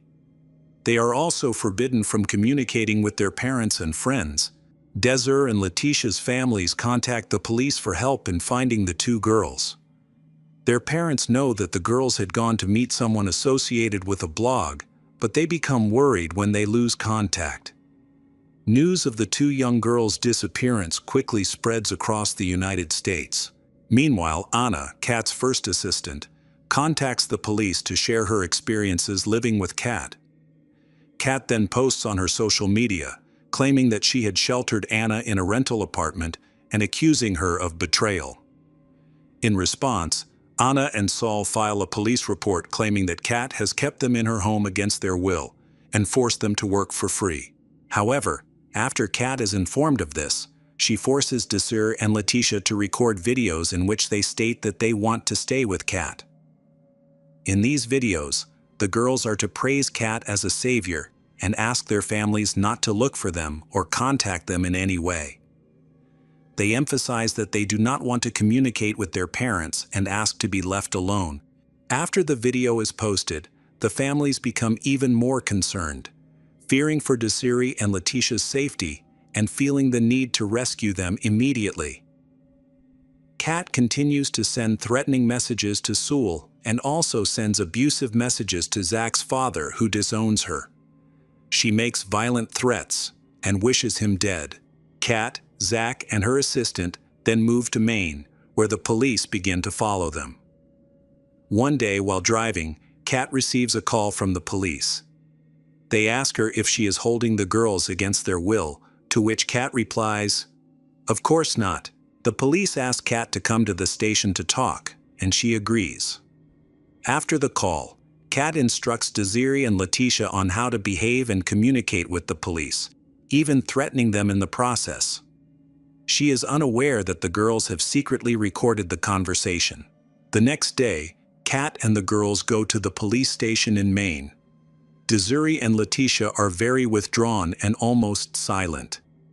Kat talks about her business, insisting that the girls are her assistants. She believes that many people are jealous of her and want to harm her. The police discover that Kat has manipulated the girls, forcing them to commit illegal acts and lie, which has led to their complete isolation from society. When the girls finally tell the police the truth, Kat is arrested. She faces serious charges, including human trafficking, forced labor, and healthcare fraud. Kat Torres is deported back to Brazil. Since her arrest in November 2022, more than 100 young women have come forward, claiming that they were deceived and harmed by Kat. Kat maintains her innocence, insisting that she does not belong in prison and should not be housed with violent criminals. She expresses her confusion during the trial, stating that when she heard the girls' testimony, she did not understand why they would lie. She laughs when people claim she is a danger to society, has the ability to control others, and consider her a fraud. She points out that these statements are contradictory, and mentions that she has been working with people for 9 years. She claims to have a talent, and her clients, who come to her for help, include millionaires and celebrities. However, she has always faced jealousy from those around her, and has learned to live with it over time. She notes that some people simply lack talent, while others, like her, excel in many areas. Many people have told her that she has a beautiful voice, and she believes that she will become famous again.